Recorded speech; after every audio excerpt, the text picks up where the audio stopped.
Welcome, one and all, to another live stream edition of the Hard Rock Show. I'm Andrew, and this week I've been joined by Jeff to my right, Dave in the opposite corner to me, and Bell underneath in the way things are on the screen. Make sure you jump in the comments, say hi, let us know where you're from, all the usual stuff that we all love you guys to do out there while you're at it. This week we have got a lot to get through as always. So we are starting a new season of King of the Riff is coming up. This week we're going to start off. This one's to do with sophomore albums. You'd have seen that post go out the other day, or about a week or so ago now, where we asked you to pick your favorite sophomore album. So we've gone through, collated that, and gone to a top 12. We're expanding things a little bit this time around. So I'm going to make some more sort of seasonal shifts as things go through the motions to sort of break the year up a bit more evenly. But yeah, tonight's battle is going to be AC/DC's TNT going up against Black Sabbath Paranoid, two all-time cracking albums there. Wow, okay, just looked at my typo here. It's like okay, it's going to go well in post-production. Anyway, on top of that, we're also going to have Who Am I? Hopefully that's going to be good to go. We're going to start our building a collection facet of Tony Martin of the Black Sabbath albums there. So Tony Martin's era in Black Sabbath has just been re-released. So we're going to be going through those albums and picking our favorite songs like we did with Led Zeppelin a little while ago. We're going to go through more songs of the week, or Hot Rocks as we're calling it, highlight another backyard banger. I believe that's going to go to Jeff this time around. And a whole lot more, including the bin and all the usual stupidity as we do things. So make sure you like, follow, subscribe, all the usual stuff. All of that usual nonsense. Oh, different. Don't know how to come up there. Okay, cool. It's unusual it's come up like that. I thought I would do something different. Anyway, don't know what I've done there. Anyway, didn't do that last time around, but I don't know. Shit's happening all over the joint. Out of practice. Off we go. Also... What else we got here? That's the usual stuff there. I think I've done the usual preamble. So, yeah, again, a big thank you to Jeff, Bell, and Dave for jumping in tonight. Jody says hello, as always, and we're going to go and check out Jody. Make sure you say hi if you're here. We've got a few viewers here, so make sure you say hi if you jump in and see how things are going. All right. Going to start off, as always, though, with the quote-unquote hard rock happenings of the week. So these are three things that I think you need to know about. First things first, Dave, I'm sure you're all over this. Sisters Doll, Melbourne band Sisters Doll are now a four-piece officially. This happened while we were on break, and wanted to give them a little bit of a shout-out. So congratulations to Sage for joining in on bass now, and they've just released a cracking brand new single, Don't Give Up On Us, as well, which is their first one featuring themselves or having a four-piece lineup. So that is out now, and there is a new album, I think, slated for 2025 release. Not a lot of info on that yet. They're headlining Max Watts in January, I think, late January. So buy a ticket. They're fucking amazing live. They are great live. So yeah, please, live. Yep. Yeah, very, very good live. So go and see them. Another bit of gossip or news that came through here is that London hard rock outfit British Lion, yes, Steve Harris's other band that is not Iron Maiden. Steve Harris formed this band in 2012 with guitarist Graham Leslie and singer Richard Taylor. They will make their first appearance in Australia. They're coming down under from August 31st. Touring them will be Tony Moore's Awake. He was the keyboard player in the early version of Iron Maiden. But anyway, tickets are on sale now. They are playing Magnet House in Perth on the 31st of August. They're playing 3rd of September at the Lion Arts Factory in Adelaide. Fitting name there. 5th of September in Melbourne at the Croxton Band Room. The 9th of September at the Triffid in Brisbane. And the 11th of September at the Manning Bar in Sydney. Like I said, tickets are on sale now. That is British Lion, Steve Harris's other band, in case you were wondering about the bass player from Iron Maiden. That's what he's doing when he's not in that band.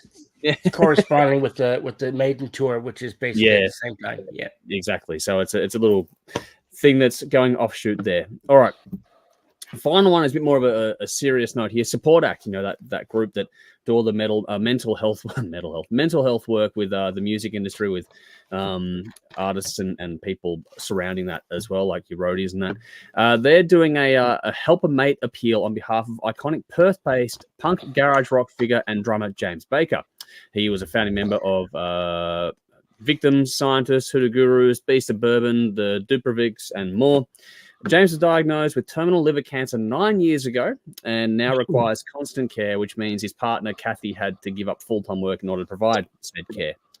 James and Carl have been working with a specialist medical team to keep James around for as long as possible. A target of $50,000 has been set to assist with medical and household expenses associated with palliative care. So I'm going to put a link in the comments now for people to go and check it out. Go look up Support Act. You'll be able to find it there for sure. But I'm going to put the comments now for everyone to go check that out. Yes, it's just coming through now. But please donate or to help out however you can in that regard to help out. James Baker in that regard. Been around for a while. I did know that he'd been fighting it for a long time, so it's good that he's been able to go this far. But yeah, wow. Hopefully we can all chip in and hopefully keep him that a little bit longer. And then just quickly, a few releases to keep an eye out for. It's Friday tomorrow, so all the releases are coming out. Just quickly here, I'm going to put a shout out to Pete Townsend, who's got a live in concert 85 to 2001 album coming out. I see Dave is interested to speak there. Powerwolf, another favorite band of ours here. They have got their new album, Wake Up the Wicked, coming out tomorrow. And then on top of that, which Dave has gone and seen, Ghost right here, right now, the original motion picture soundtrack. Fuck yes! Tomorrow as well. So that is some bits and pieces. Seriously, demo number 3 now. There's Guns N' Roses, Nightwish, there's Ghost. That's it. That's all. That's huge, man. That's fucking me dead. That movie was life changing. Cool. Watch it. That. Wow. I've seen the first half an hour of it. I haven't watched it in full yet. No, I want to, but I'll have to around it. Yeah. You guys are welcome. Don't tell anyone. No, I'm not saying a word, Dave, but no, I won't say a word. Yeah, I'm not saying a word, but I'm very keen to go and check that out. Michael is here saying hi, all. Good to see you, Michael. Carmeria have a new song out tomorrow from their upcoming second album. Yes, they do. Carmeria do have a new song coming out. We are going to be doing Hot Rocks when that new album comes out. August 23, isn't it, Dave, from memory? Yes, it is. I got that right. Wow, not bad pulling that out of the old noggin. So I've done that well there, considering everything going on. Alrighty. So now it's time to go into what we've been calling songs of the week. We're going to make some changes on the fly here, which the guys don't know about yet. I've just been fucking racking my brain in the back of the scenes here going, okay, how am I going to make this a bit more interesting? Because the playlist that it all comes from is called Hot Rocks, I propose we change the segment to Hot Rocks. I just think it makes a bit more sense to keep it the same thing as opposed to songs of the week. But anyway, if you guys disagree, you can always tell me in the background. As long as we're not going to name it after that Judas Priest song, Hot Rockin'. No. You're the boss, man. Just don't call it Grinder. It's not going to be called that. It's all good. Vinny's here saying, evening gang, welcome back to the Cavalry. Good to see you as well, Vinny. Hopefully you've been well too. But yeah, so as we have been doing before we went on break, we were going through and just having songs of each week assigned to us that were the top 5 of our Hot Rocks playlist. So just to give a bit of a shout out to what do we got here? Visions of Atlantis with Monsters, Those Damn Crows with Let's Go Psycho, and The Nail with Hit and Run. They all survived to go into another week. They survived from the break up until now, so they've done well. We weren't really rotating things through, but just to give you a bit of context, they've been hanging on there for a bit. We changed things up in the voting in Patreon so that you spread your votes a bit differently, and it's given us a more representative result at the end of the day. But on top of that, those were like Visions of Atlantis got number 10, Those Damn Crows got number 7, and The Nail got number 6. So new additions coming in at number 9 was Ignescent with Radio Gaga. Jeff, you'll know that one as well because we put that one into a TV episode a little while back. And number 8 went to Ancients with Cloak of the Vast and Black, which is another pretty cool one as well. So if you like a little bit heavy but still atmospheric, that's a cool one. But then after that, we move into the top 5, which means we start off with number 5, which was assigned to Jeff. So in the comments, and as always, there are links to everything we're talking about in the description box. So there's links to us, links to everything else going on as well. So check out this song from 7 Spires called Portrait of Us. This is from a Fortress Called Home, which was released June 21, 2024, nominated by Darren. This is the 4th studio album from the American out of Boston band. And Jeff, this was assigned to you. So your thoughts and how many shots are you giving it? Sure. Okay, look, I had never heard of these guys before, but within a few seconds of listening to it, I knew right away I liked what I was hearing, which was cool. Now, Portrait of Us, for me, I felt it just spoke to me. It was a spectacular song that embodies elements of power metal, symphonic metal, extreme metal, and a little dash of prog and death metal in there, thrown in there for good measure. Yeah. So I knew by the end of the song that I had to hear more. So I did what anybody would do. I went and listened and found their entire new album, A Fortress Called Home.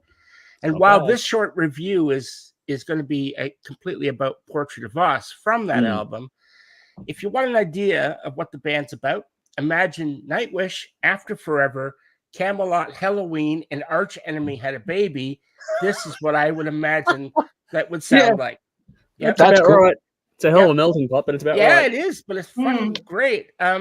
So look, Portrait of Us is extremely well crafted as a song. The song is done by a band who has a vision of their sound.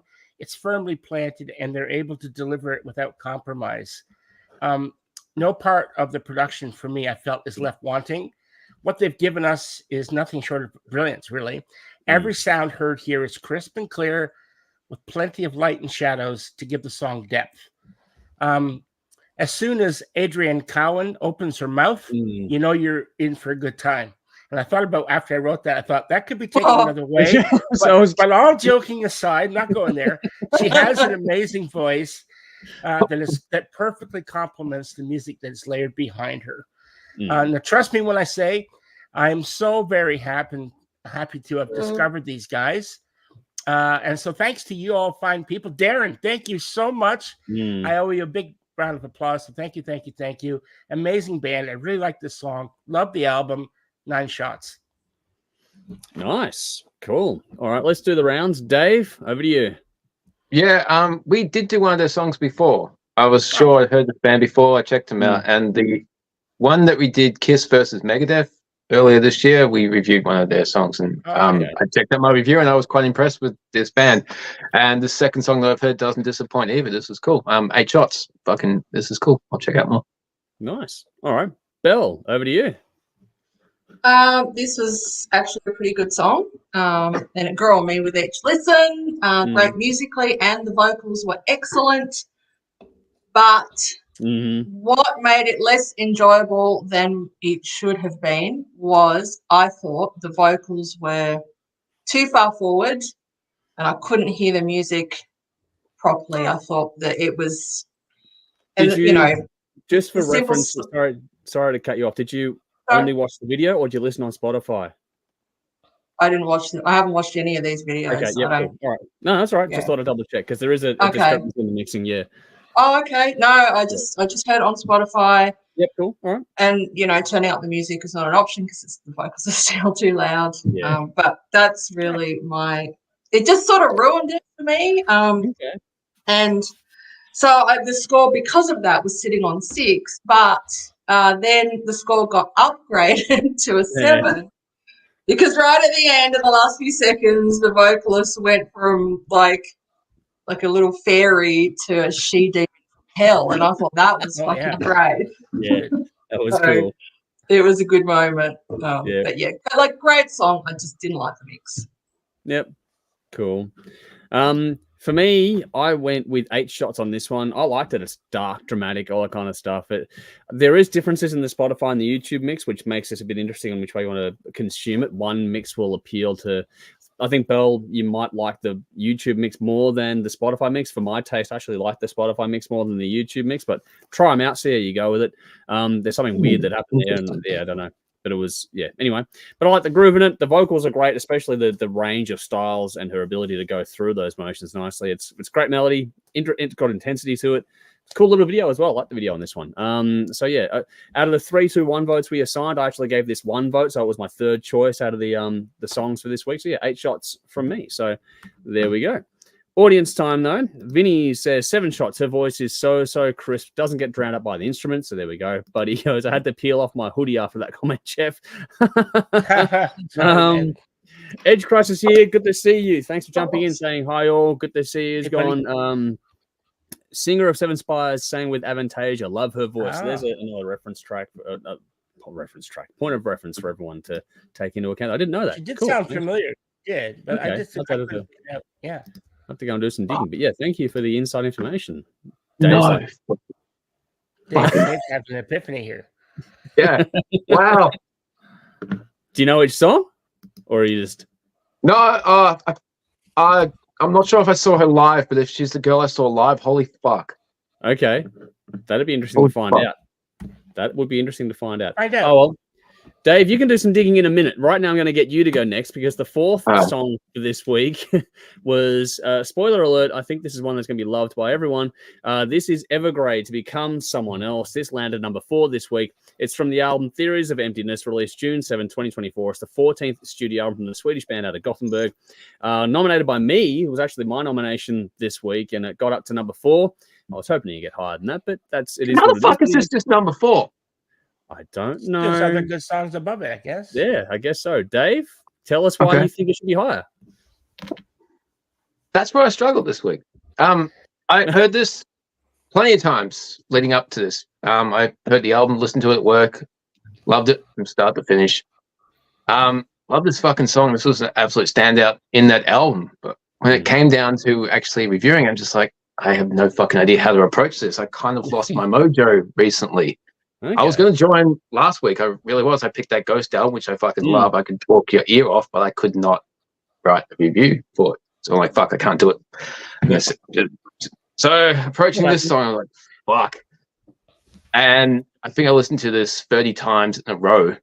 To the point where Julia's like, you listening to the same song over and over. I'm just like, yeah, I don't know what the fuck to write. I can't do it. Yeah.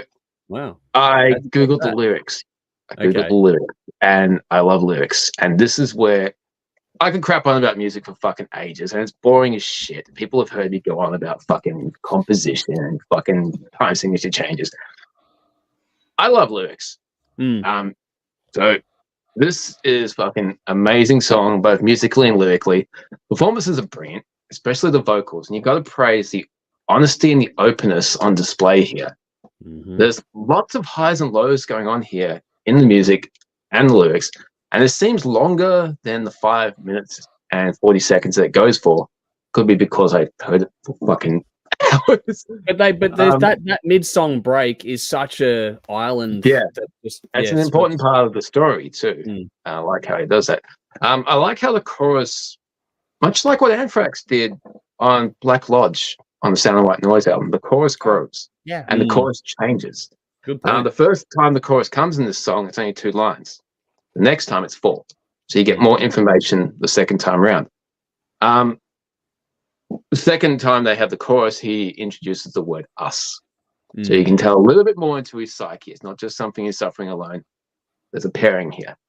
And then the third time, the last time the chorus comes along, it becomes a little bit more hopeful. Instead of, I'll cut my loss right now and have to become someone else, becomes, if I cut my loss right now and I'll become someone else. So it's more affirmative. He's made a decision, which comes after that midsection, which is kind of like your thoughts going over and over in a loop, which can happen. And just that droning part. It's like you're stuck in there, but you got that keyboard part underneath it. So there's something under the surface which is kind of trying to break through. And I don't know if people have been through that type of thought process, but it can drive you fucking nuts. And also in the last one, the line changes where could this be the end? Oh, the second last chorus is could this be the end? Could this be the end? It becomes could this be the end of this eternal night? Eternal night, eternal darkness, pick your metaphor, but he's come to a conclusion. And it's not all fucking sunshine and roses, but there's a potential for something better. And there's a lot of soul searching happening in this song. It's dealing with your inner turmoil, your inner demons. And that little hypnotic section in the middle that you mentioned, almost like that indecisive moment where your thoughts just go round and round, drive yourself fucking crazy. And then those fucking guitar chords distorted, kick in, and bang. Moving on to the next section, it takes you forward. So this is amazing, fantastic song structure, fantastic songwriting, and credit to, I can't remember the singer's name, but just credit to him for being, he's always like this, but this is one of his most outstanding pieces because he's just honest and open. That's fucking amazing. So 10 shots, get absolutely fucked up on this song, man. It's brilliant. Go on. No, that's it. I'm good.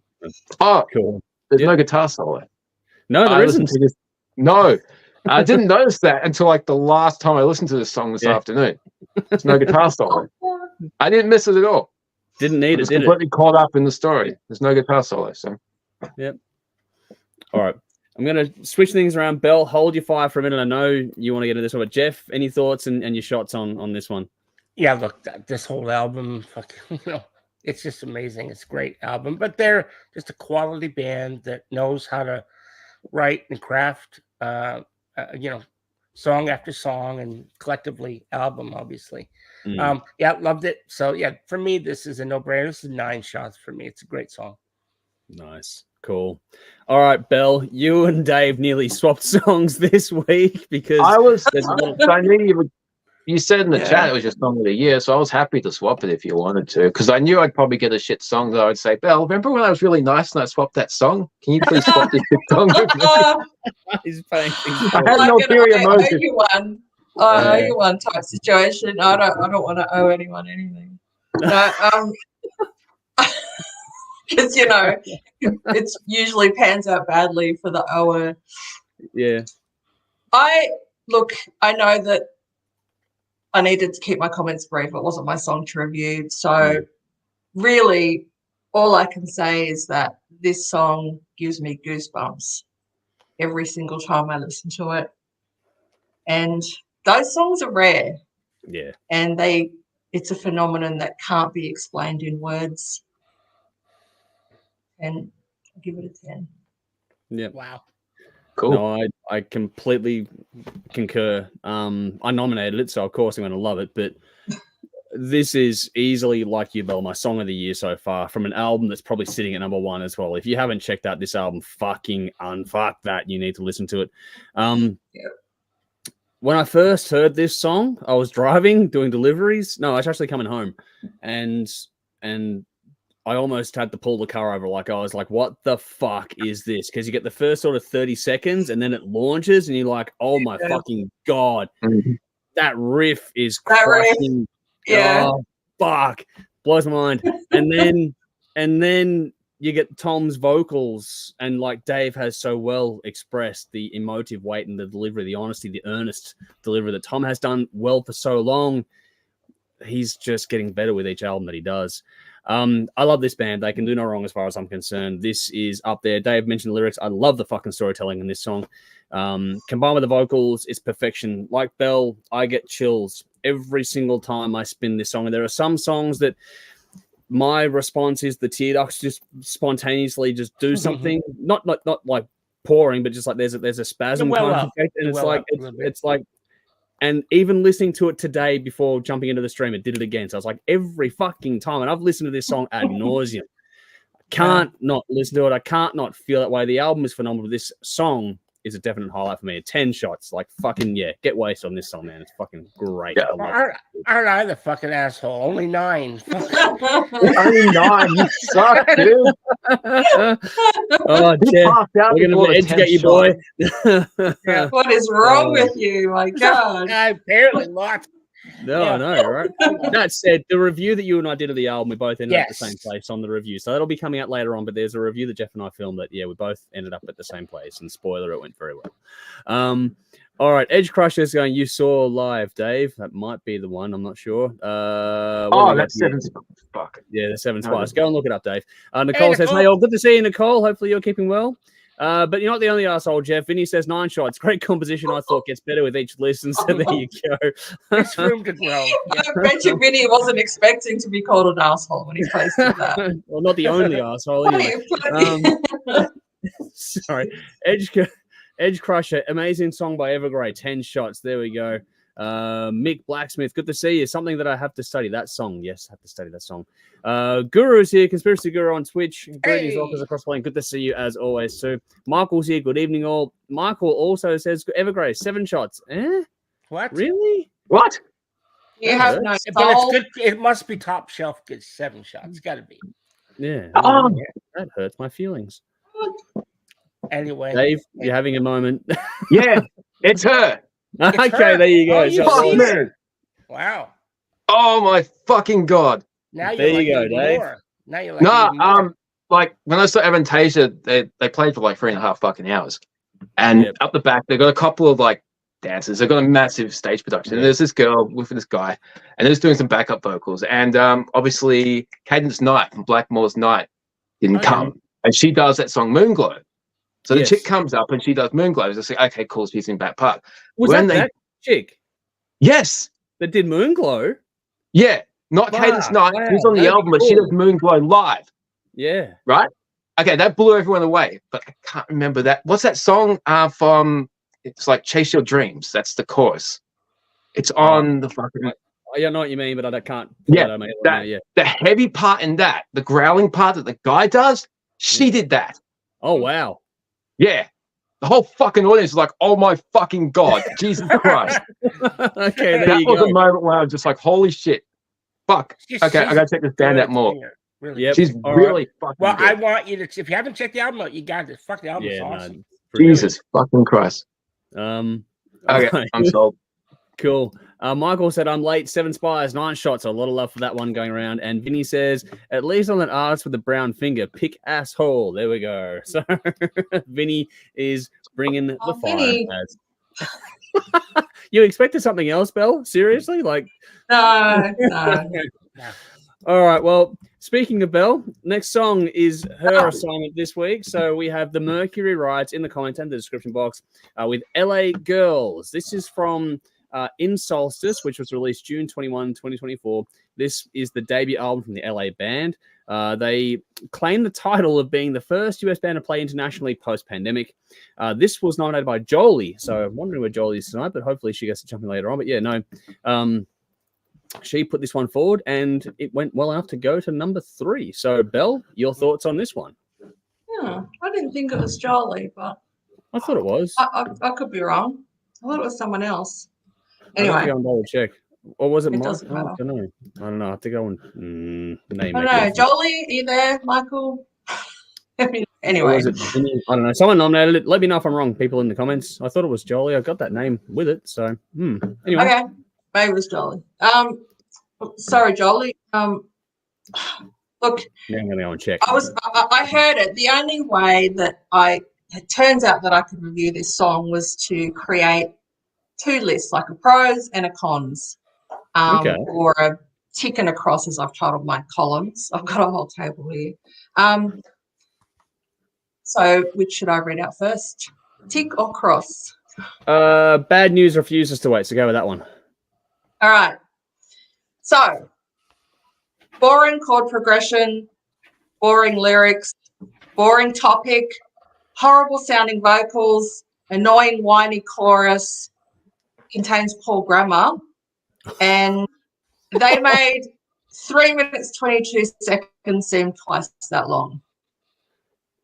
Okay, and now I'm really curious about the I really want to hear the cons now. Thundering bass was cool. The production was good, and just for funsies, I put in it's a song. That's it. That is gonna not go away. That one, just fucking. No. Wow. Okay, that's okay. So your score after all that? 3. Whoa, fuck, 3. Yeah. Woo. That's it. I have no more words on that song. Okay, fair enough. And I did check, and Michael confirmed. Jolie will be later. She's at work. It was Jolie. So yeah, I was. I'm sorry, Jolie. I hope we can still be friends after this. Oh, you doubted my fucking note keeping in these things. Anyway, you should doubt my note keeping. Don't get me wrong. It's fucking horrible. No, I'm telling you, you should. I'm fucking woeful at it. All right, so we got a 3 from the person who was assigned to. Jeff, how'd you go? Well, the song itself, it's quite forgettable. And in fact, I just had to put on my headphones and just had to play it again, just sort of hear the first 30 seconds and go, oh, that fucking song. The guy, whoever it is, he's trying to sound like fucking Bon Scott, and he ain't Bon Scott, and don't even try to go there. That's my opinion. So Savaged. It's not bad. The song is not bad song. It's not a bad song, but I just don't think there's any really originality in it at all. It's just sort of generic. So I'm going to give it 2024. There's no originality at all, man. Well, I did. Everything's been done. Well, you can say that. What about but maybe the previous song? Yeah. I don't think that anything like that's been done before. Yeah. By Evergrey, they've done songs like that before. Maybe not to that extent, but look, I just think there's various degrees, right, within that. So whether it's been done before or not, somebody's done it better, and I'm sure that's a better point. Done this. Yeah. That's This is 5 shots for me. It's just sort of, it's not bad. It's just average. And could I listen to it again? Yeah, I could listen to it again, but I wouldn't go out of my way to seek it out, if that makes sense. So yeah. Sorry, guys. All right, Dave, are you going to defend or agree? Oh, I'm not going to defend it to the death, but I'm not gonna fucking can it. I've heard worse songs and I've heard less memorable songs. That's for fucking sure. Especially in the last 2 years, there's been some absolute crap that's come through. This is far from crap. I thought it was pretty good. Reminded me of the Cult, actually, specifically the Sonic Temple album. Yeah, if you like, thought of that. some of the production, probably that, because the Sonic Temple album is very unique sounding, and this I got that vibe from this. So like that's cool. So because not many people sound like that, and I'm like, okay, cool. Enjoyable song. I gave it 7 shots. I thought it was okay. All right. Well, Jolie, I'm going to defend you a little bit here because I thought this was pretty cool, actually. It's got undeniable groove, a great riff, and a good hook in there as well. I thought the hook was good. It's fun. It's infectious. This is everything you want from a solid hard rock track. Yeah, they're not breaking any new ground. I get that, but it's loaded with melody. You can't vote for your own nominations, and as is the rule. So this is actually my number 2 vote for this week. It's my second best song. So I couldn't put Evergrey because of my nomination. I can't vote for your own thing. But so 7 Spires got my 1 vote. This got my 2 votes. So I enjoyed this one quite a lot. It was my second best song for the week outside of my pick, and then the other one. So I liked it a lot. I'm going to give it 9. So Jolie, wow, 9. Holy shit. It was a solid song. I enjoyed it. Where I don't are know they what from? These guys? LA. They're from LA. Yeah, they're from LA. It's the debut album. I'm going to give them some love. So I'm going to give them some love. There's nothing. Like I said, I didn't hate it. I just didn't love it. So I had to go right down the middle. Yeah, fair enough. Like, I'm not dismissing anyone's opinion. I'm just saying that I'm going to go a different direction. So thank you. You're not alone. Like it progressively, it started at the bottom, worked its way up higher. So we did at least on a sliding scale, go better. You don't hear those vocals if it's a guy sing. I guess it's a guy singing. It's a guy. Yes, he does sound. He's trying to sound like Bon Scott. There's that Bon Scott. It was just a typical hard rock, pub rock sound for me. I don't know. I've heard plenty of people try and do that better than. There's lots of pub rock bands out there that don't have to sound like fucking AC/DC. No, I get what you're saying, but at the same time, they're far from alone in that world either. Oh, I agree. They did a good job. Yeah. All right. Anyway, Terry's here saying hi all. Good to see Terry. While Dave's doing something in the background there. I don't know what's going on there. Vinny's going, welcome back to the Tasmanian Hatchet. So there we go. It's on now. Brett is here. Good to see you. Hi everyone. Love you, Jeff. So there we go. Good to see you, Brett. Thank you for jumping in. Michael says, I was surprised in the break this track got stuck in my head, so the hook worked big time. 9 shots. I'm not alone. I thought 7 Spires would have nuked it for me. So there we go. So we got a different thing there. Everything okay, Dave? You're like, oh, fuck. The fucking door came off the track again. It fell on the fucking concrete. Fair enough. Fuck my life. Vinny says 6 shots. It's a straight arrow kind of song, no bells and whistles, but it has backbone. Yeah. At the expense of jumping the gun, the current list in Tastemakers list is the strongest so far, in my opinion. Very, very difficult to omit any from my votes. Well, that's coming up tomorrow in Patreon, so check that out. Guru says DC versus Sabbath, a rock and a hard place. Can't decide. That is not you're not the only one that said that this week. There's been a few people that said can't decide, aren't there, Bill, over the week? Get off the All right. 2 songs to go before we move on, and the next one up was actually a song to Conrad. He can't be here, so I'll have a bit of a stab at this one. This is Mr. Big, Up On You. Reference track in the comments and the description, so go and check it out. This is from the album 10, which was released July the 12th, 2024. It's the LA band's 10th album, funnily enough, if you can't work that out, while the dog has a running dream. The band are also currently on their farewell tour. Nothing quite like a Dane trying to go for a gallop while it's asleep. Anyway, this is nominated by Kieran, so thank you for jumping into that one. Connor was assigned to it, but like I said, he couldn't be here tonight, so I'm going to jump into a bit here. I love the video, first off, just quickly. Yeah. It could be up there at the end of the year. It's one of those fun ones because all the band members are taking the piss and playing each other's instruments and stuff. So it's just a silly, fun video that's just cool. So it could well be up there at the end of the year. Scene when they're all perfect, and it was just funny as fuck. And how Billy Sheen's playing the straight guy in the whole fucking thing too. Like he's not smiling or laughing while everyone else is obviously clearly having a great time, and he's like being the straight guy. It's fucking cool. Anyway, beyond that, I think it's a cracking song personally. This was I gave this one 3 votes this week. This is the one I really did enjoy quite a lot. It's nothing, again, not breaking new ground, but it's got great groove. I love the energy in it. It's a big hook, which is, a big thing for these guys. This whole thing is littered with infectious energy, which I loved at the bits. The vibes are immaculate, as the saying goes. They don't need to break new ground. This is a band that's done its thing for a long time. They're very good at what they do. But at the same time, this is a ballsy hard rock song that showcases their collective talents in a really cool way because there's little bits and pieces from everyone in there. And yeah, I like it. I think I've said it before, I'll say it again. If Mr. Big is just only the I Want to Be With You kind of song, if that's the only song you know from these guys, you're fucking underselling it because they have done so many good albums over the years that they deserve a lot more credit than that one song gives them. Now, don't get me wrong, most bands will kill to have that one song, but there's so much more to these guys than that. And this is a prime example of what I'm talking about. It's just blues-based hard rock, really well done from veterans that are good at their craft. It's just, what's not to like? If this is going to be their swan song, it's a hell of a way to go out. I think good luck listening to this one and not getting the song stuck in your head because I can hear that riff and the hook and all, just straight away. And it sounds great too. The mix is fucking fantastic. Like, I love it. I think it's great songs. I'm giving it 9 shots. I think it's fantastic. So I loved it to bits. I think it's fantastic. But anyway, Belle, how'd you go with this one? Or are we going to get another pro and con list? Fucking hell. Oh, here we go. Yep. I thought this was kind of boring and unoriginal.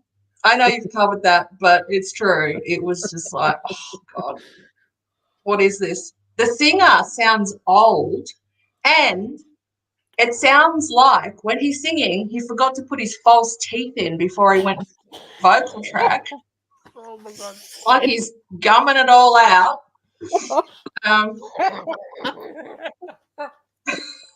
Listen to it, you hear it. And I don't remember anything about it. I listened to it, for days, and I just can't hear the song at all. So not memorable, and the solo wasn't bad. That's about all I'll give it. Besides a score of 4. Oh, at least it's better than the last one. Sliding scale is going up for Belle, but not by much. All it's right, slightly better. Slightly better. I had a funny feeling it was going to go that way, but fuck, Belle is back with a vengeance. We've missed you, Belle. I'm glad to have you back. Dave, what have you got to say? I have a question for the audience, and if anyone gets it, if no one gets it, I'll say it after we finish this song.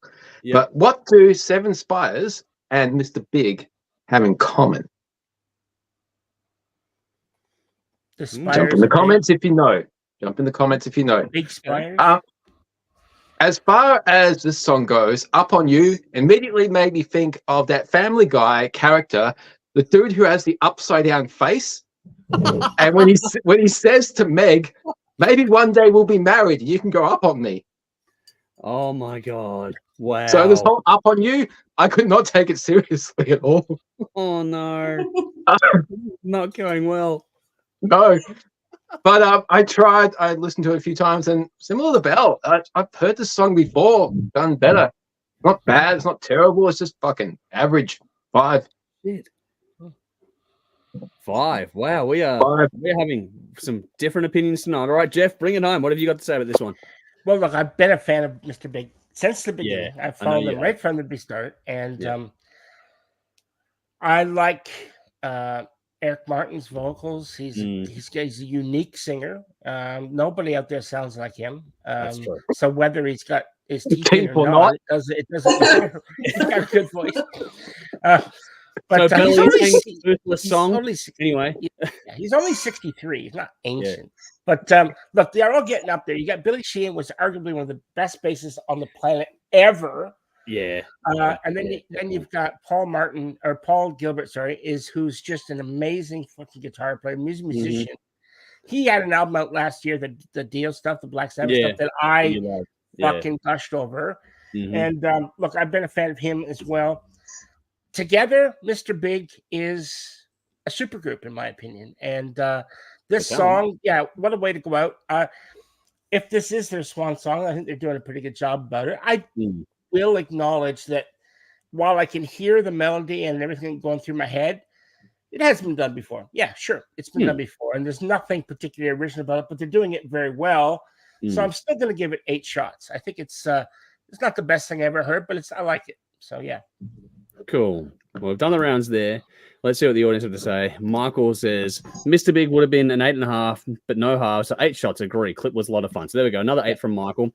Vinny says 9 shots. Had fun with it. Feels like a breeze on a warm day when you hear it. Great nomination. So there we go. Got some love for it. Michael says, interesting Mr. Big and Endgame on TRS radar at the moment. 2 supergroups to me share some common ground. So is that what it is, Dave? Supergroups? No?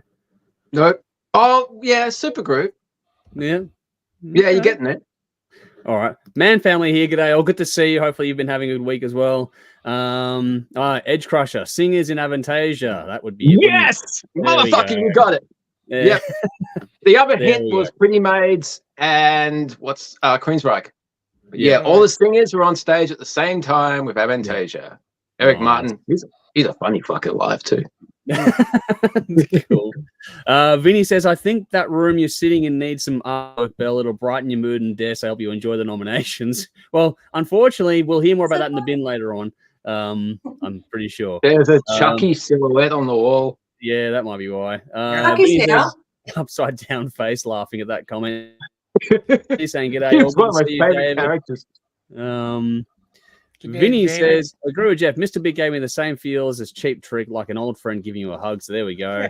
And Edge Crush says, this is an average song, but Mr. Big 4 shots. So we are getting some diversity to the board tonight. This is an interesting conversation we're having. All right. One more to go before we move on to the fun stuff. All right. So the last song is the number 1 song for the week. And I'm kind of scared for how this is going to go with how things are going tonight. But we'll see how we go. Pile of Bones from a band called Goodbye June. Link in the comments and the description box. This is from the album Deep in the Trouble, which was released June 28, 2024. Nominated by Michael. This is from the band's 5th studio album. They're a 3-piece out of Tennessee, and they've had quite a bit of success, though they may not be that well known in Australia here. This song and video are a tribute to David Baker, who passed away in January 2024 in a house explosion caused by a gas leak. This band is made up of cousins. It's a tribute to a father and an uncle at the same time. This video was also shot in the ruins of that house. Wow. Just to make things much more poignant. Now, when you take all of that into consideration, in case you can't tell, this one was assigned to me by random choice this week. So I got the joy of listening to this one in depth and going over it. Trying to capture all the emotions these guys will be feeling going through the song, the video, the whole process.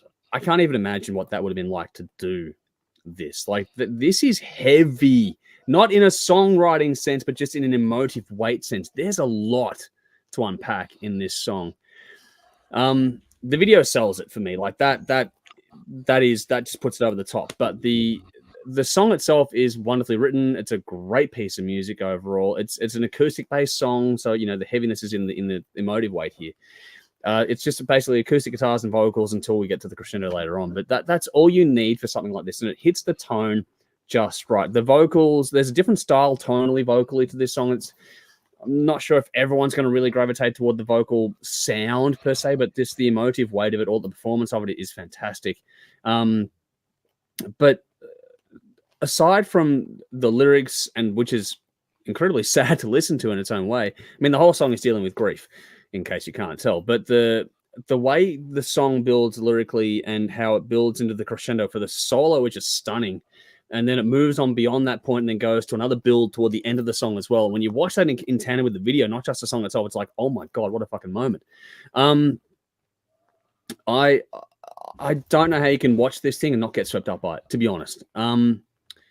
There's a moment toward the end where one of the guys, I'm going to assume possibly it's the son, actually, from just from the emotive expression on the face, where there's a guitar bit going toward the end, and you can see the tears in the eyes when they're going through this thing, and it's like, so visceral. It's a gut punch to watch it. Now, the song itself as a standalone is a 9 shots from me, but the video makes it to 10 and beyond. You have to watch this. I know that I mentioned the Mr. Big video would be up there at the end of the year, but this song so far is like the leading video of the year for me. Just imagine trying to put yourself through that just to pull it off, and then you actually go and share it with the world. What the fuck? Like, that's a statement of a way of connecting with your fans in a way that I don't think many bands are capable of doing that. It's hard to put in the words how powerful this is for me. Just watch it. If this doesn't touch you, then you are made of much tougher stuff than I am, because this is tear-inducing shit when you watch the video in the context of the song. So, like I said, the song itself gets a 9, but the video makes it a 10. It's fucking wow! What a moment in what we do here and talking about songs and music. So, Michael, congrats on the number 1, but congrats on fucking picking a standout moment of 2024. As far as I'm concerned, this is going to be hard to forget anytime soon. Let's reverse. Jeff, how'd you go? Well, I haven't seen the video. I tend to listen to a lot of this music on my way to work as I'm driving in and driving home. So, I don't have a chance to watch the video very often.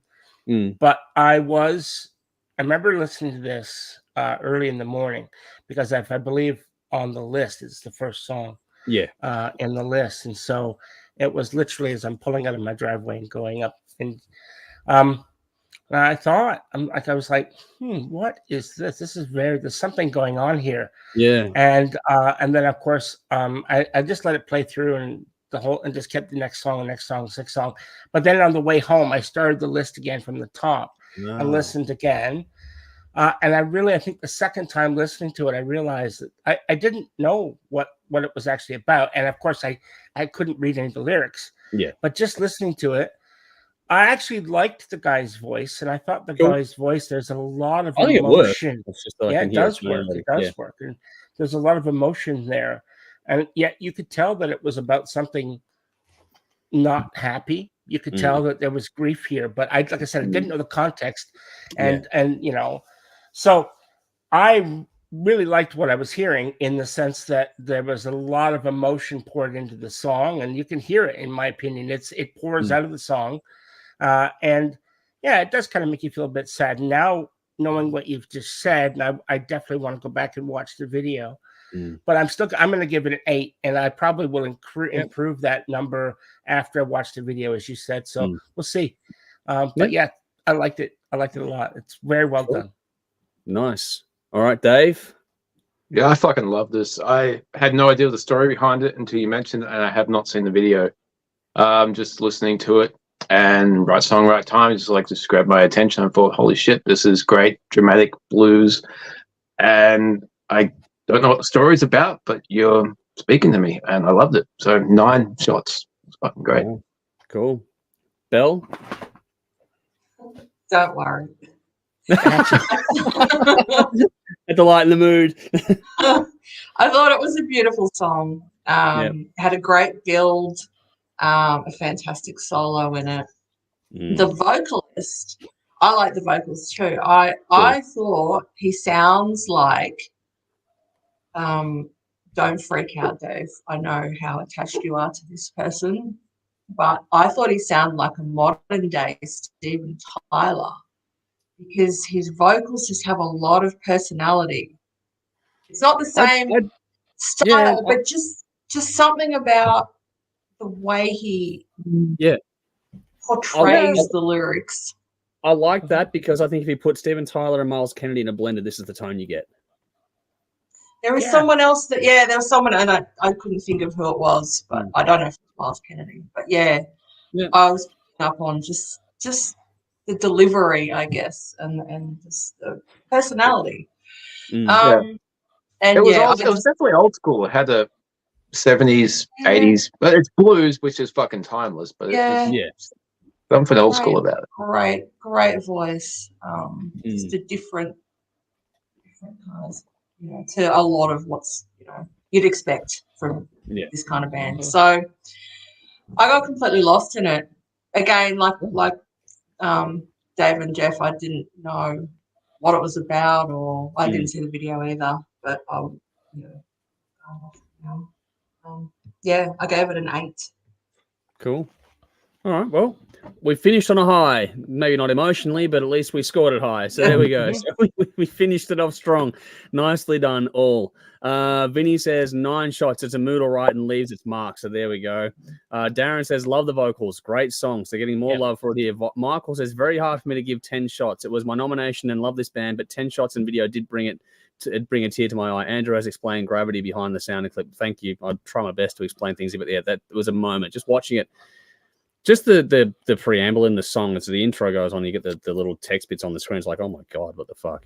Michael's gone, great song and deep. It is very deep. Edge Crusher, Hey, motherfucker! Awesome. Yeah, okay, cool. Mike, Michael, nice. Cool.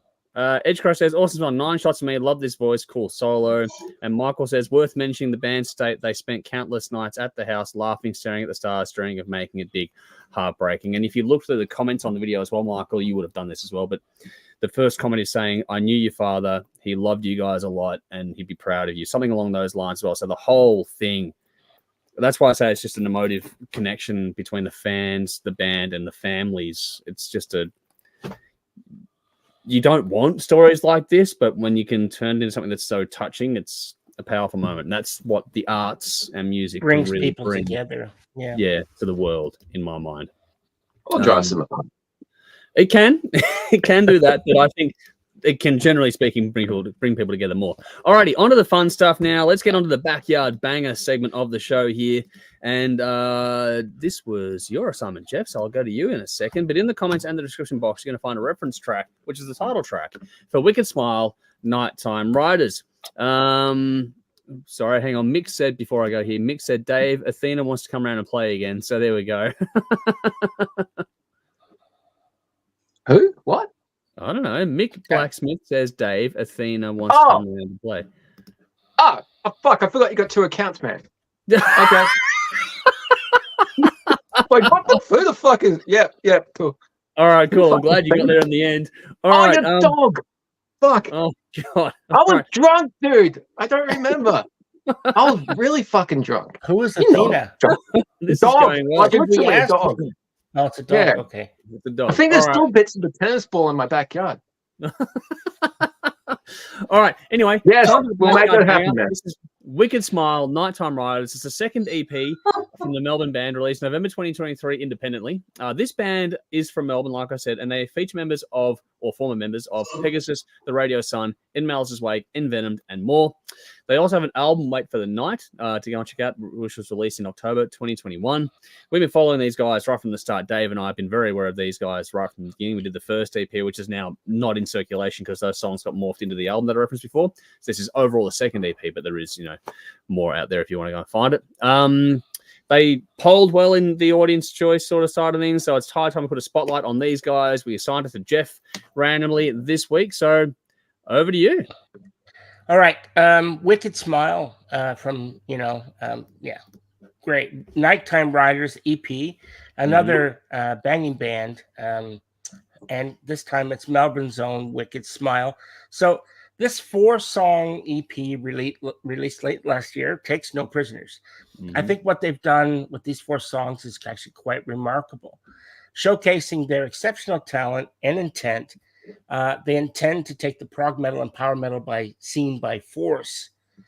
Powered by the amazing operatic former I Fear vocalist Danny Siccotti, the man with the longest hair in the music business.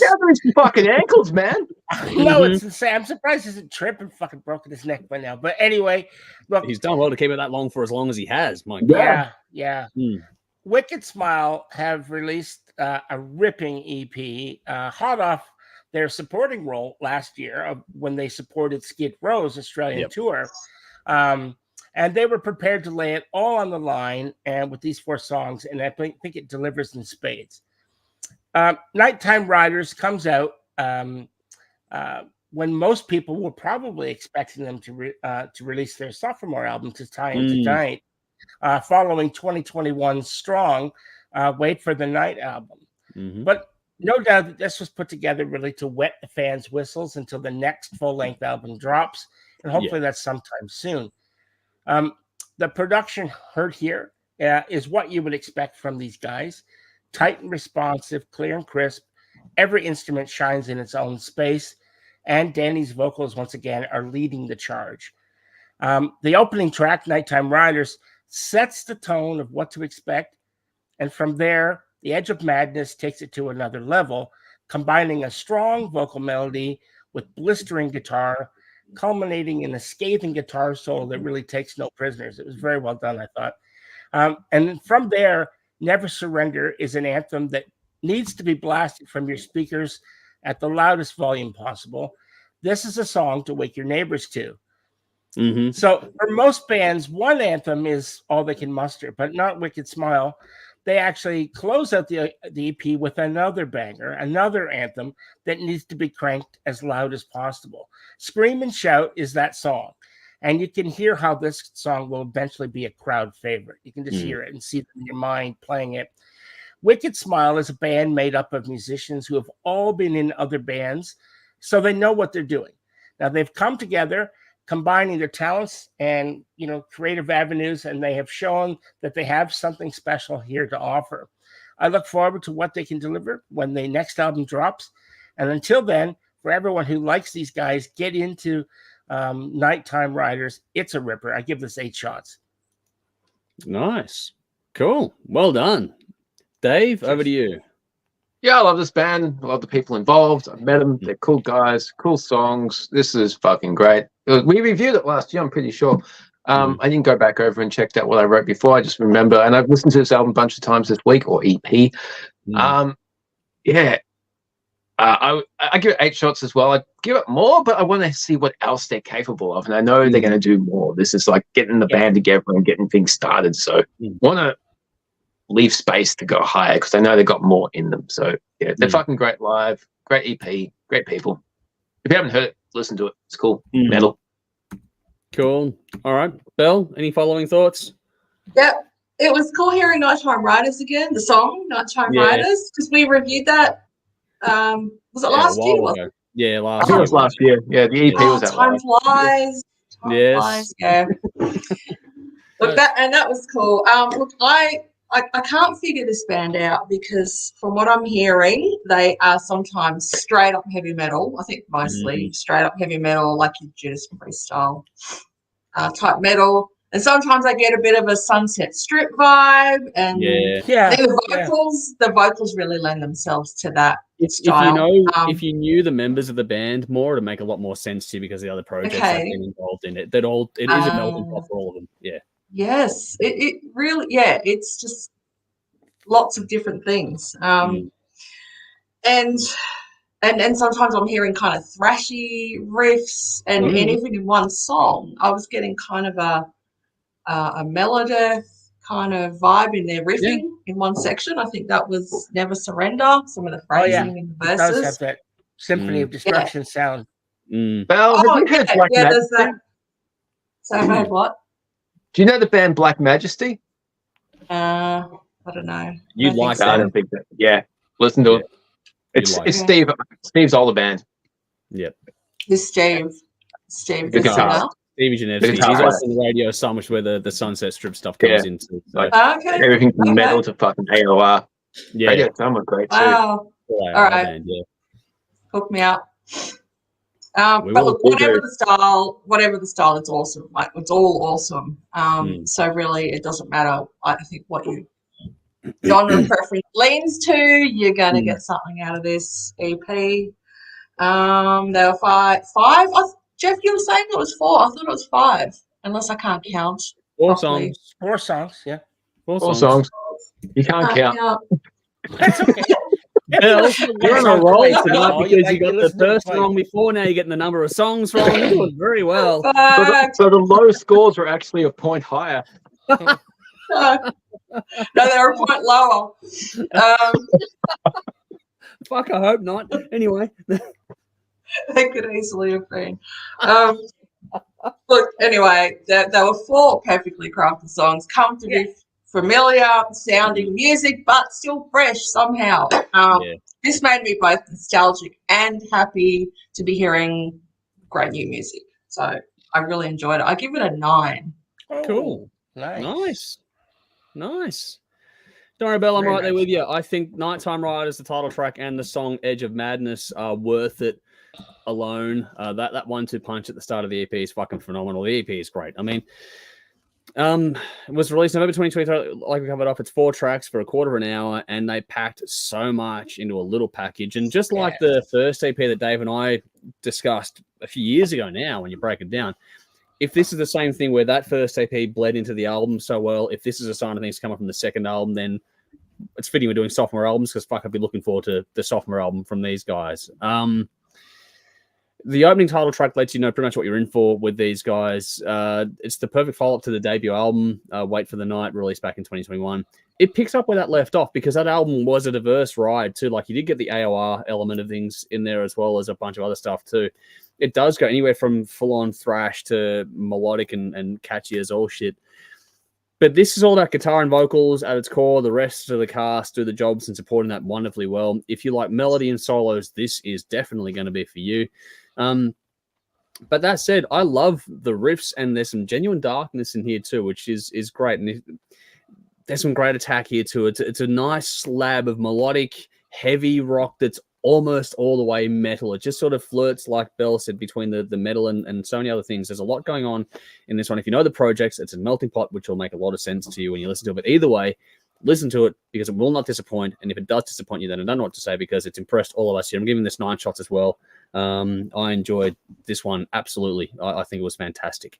So yeah, it's done well all around. I'll get to the comments in a second. But next week, Dave, you've got the assignment of going over the Dreadful Tides, where there are 7 singles to go through. So I'll add those to the playlist and also stuff. You're the one that's randomly assigned the next one. So over to you for Dreadful Tides next week, along with thoughts in addition. Write myself a note. Yes. All right. Cat's here saying, hey guys, made it. Wicked Smile. Awesome band. I know. Yes. We just discussed that. So well done there. Craig, Wicked Smile. Steve Janeski, the guitarist who also founded the Radio Sun. That is exactly what we're talking about there. So well done, Craig. Michael says, I like Wicked Smile EP. 9 shots from Michael. Basher's Wicked Smile. Yeah. Rocks hard. 8 shots for Basher. Vinny says, bloody fun band. 9 shots. Craig Bishop, wow. Wicked Smile. 8 shots. Mick says, Athena is saying hi, woof woof. So that's for you, Dave. Also, she's a beautiful dog. Nice. Probably not as big as Caesar though, right? No. About half Caesar size, and she's a big dog. Edge Crusher, love Wicked Smile, 9 shots. Saw them as support for Riot City at Stay Gold. Amazing show. The talent in this band should not be denied. They will be fantastic. Michael says, Jolie's on her way home. I'm giving her some roast chicken before I answer how her track went with the hatchet and perhaps a glass of wine. Might be an idea to try and soften that blow a little bit. Michael, I apologize. Yes. Anyway, I like roast chicken. I'm coming over, dude. I like roast chicken too. I like wine too. All I can think of right now is Game of Thrones, where he eats all the fucking chickens. But anyway, people that watch the show will know what I'm talking about. I watched the show. I don't know what the fuck you're talking about. I saw the first season. I gave up. Sandor? Not the mountain, but the younger brother. The other one, the burnt face dude. He eats all the fucking chicken all the time. Freddy Krueger. It's not the burnt face dude. Freddy Krueger. Not Freddy Krueger. Is it Sandor Clegane? Is that the one? I don't know. Anyway, we're getting away from the weeds. But anyway, there's a dude in Game of Thrones with a burnt face, talks about eating a lot of chickens while the chicken's gone. That's why I'm thinking about chickens now. Right. We're fucking in the middle of nowhere. Time to move along. This is gone. Anyway, Michael says she's only 11 months old. So there we go. Hound. There it is. It was the Hound. That's right. It was the Hound. The Hound. The chickens. He was eating all the chickens and how much he loved to eat all the chickens. But anyway, he's a cool dude. Yeah. Very cool, dude. Nice redemption arc, actually, in a lot of respects. Yes, indeed. Not completely, but a lot of the way. Yep. All right. Now, time to go over Builder Collection side of things. I'm trying to find a new name for this one because I think Builder Collection is a bit wordy. I'm thinking of like Fretboard Feud or something similar to that because this is a similar sort of idea to Family Feud where we go and pick our things and then the audience sort of get to do their responses and that kind of stuff. So I don't know what I'm going to settle on. If you've got an idea for this theme, for this segment, then put in the comments. Fretboard Feud, maybe, I don't know. It's a little spin on Family Feud because it is the whole premise where you get a result and then you poll the audience and whatever else. I don't know. I'm winging shit. But anyway, we got to finish off Led Zeppelin because we did that a few weeks ago now before we went on the break with the last round as a part of the Embrace the Chaos special presentation right before the break. So as things stood, we had 2 albums to go through then. We went through In Through the Outdoor and Coda were the albums we went through the last time around on this one. Before that, we had just done Presence. And as things stood then, I was at the back on 180 points. Dave was next, 195. Jeff on 215, Conrad on 220, and Bell on 240. That's where things were, as you all knew it last time round. In that week, we went through songs from In Through the Outdoor and made our choices. we went through. I'm just going to go through and score things out so we know where things are. Dave picked I'm Gonna Crawl, which got him 40 points. I picked Southbound Suarez, which gave me 10 points. Conrad chose Fool in the Rain for 20 points. Jeff took In the Evening for 50 points. And Bell took All of My Love for 30 points. That... All My Love only got 30 points. I know. I was surprised by that too when I saw the results. Audience shit, people. The only good song in the album.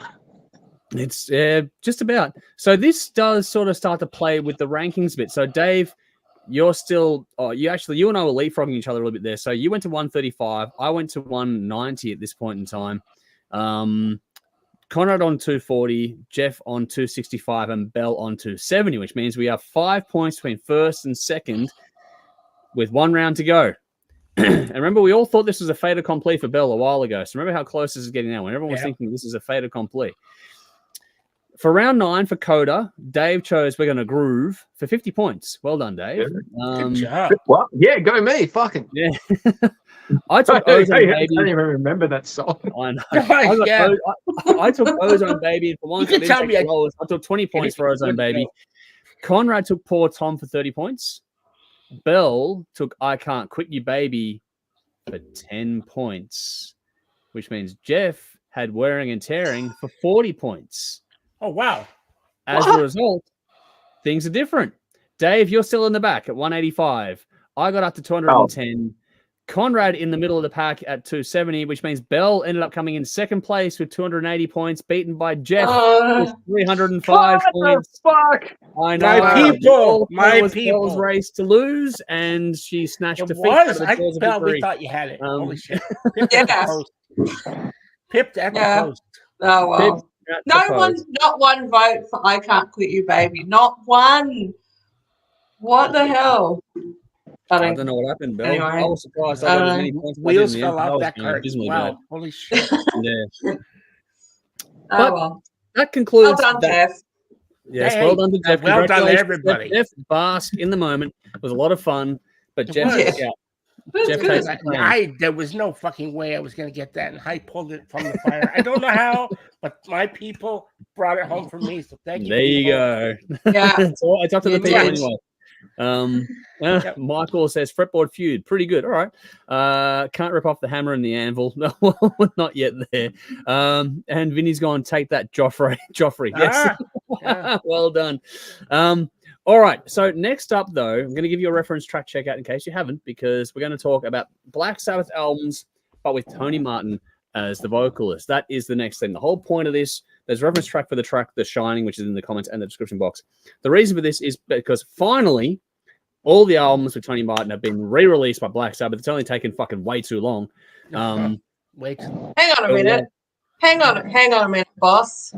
Aren't we supposed to be doing a Who Am I? In a moment. Oh. Okay. We're prolonging the agony here. Well, in that case, I'll be back. Yeah. I'm just going to get a refill. Yep. Yeah, go get it. I've got Who Am I slated for next, so that is next on my running sheet. So I can change things around next time around. But anyway, basically, long story short, here we're going to go through the Tony Martin era of Black Sabbath, starting off with the Eternal Idol as round 1. The whole thing as applies as usual. We're going to go through. We have a randomized draft order, which then gets rotated through. So whoever goes first in 1 week goes last the next week. So everyone gets sort of a fair shot to rotate through and go first at 1 week at a time. Going to start off with the Eternal Idol. And Conrad, unfortunately, is not here. And I'm assuming he still hasn't reached out to you. Yes, no, I just checked. No? He's not. No. All right. So on that note, when someone is not here and hasn't given a pick in, what I do is I go through and go to, when it's their choice, whichever song is the most played song remaining on Spotify is their pick. Now, Conrad got lucky this time around by default, basically. So he gets The Shining, which is the most played song on Fair enough. the album. So we'll see how that plays out for him as things go on. But Dave, you got the next draw. So what are you taking as song number 2 and any thoughts you have on the album?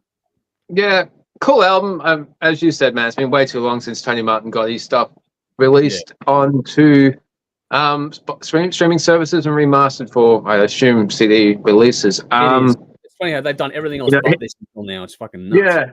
You know, everyone knows Ozzy, everyone knows Dio. Tony Martin is like the third most recorded man in the Sabbath discography.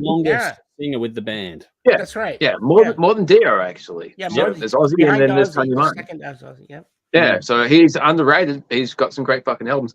Obviously, my first pick was The Shining, but I'm going with Nightmare. And not just because it was originally written for the Nightmare on Elm Street 3 movie, but yeah, it's a cool song, so I liked it. So I'm going with Nightmare. Nice. Cool. Okay. Alrighty. So that's that one. I'm going to make a note of that now. All right, Jeff, you get third pick. Which way are you leaning on this This one? is a no-brainer for me. Hard Life to Love. Okay, cool. This is getting easier and easier as we go through here. So Jeff has gone Hard Life to Love, which is kind of shit now because Belle's taking a break and it's Belle's choice next because I get to go last this week. So we're going to pad for a little bit here and go through some audience comments. So there we go. Vinny says, fucking love the Tony Martin era. I think everyone should. I put it forward and said we have to do this. So, yeah, because it's criminally underrated. You and I have spoken about this at length, and I think we've spoken about it over the years on the show, that Tony Martin era in Black Sabbath is criminally overlooked.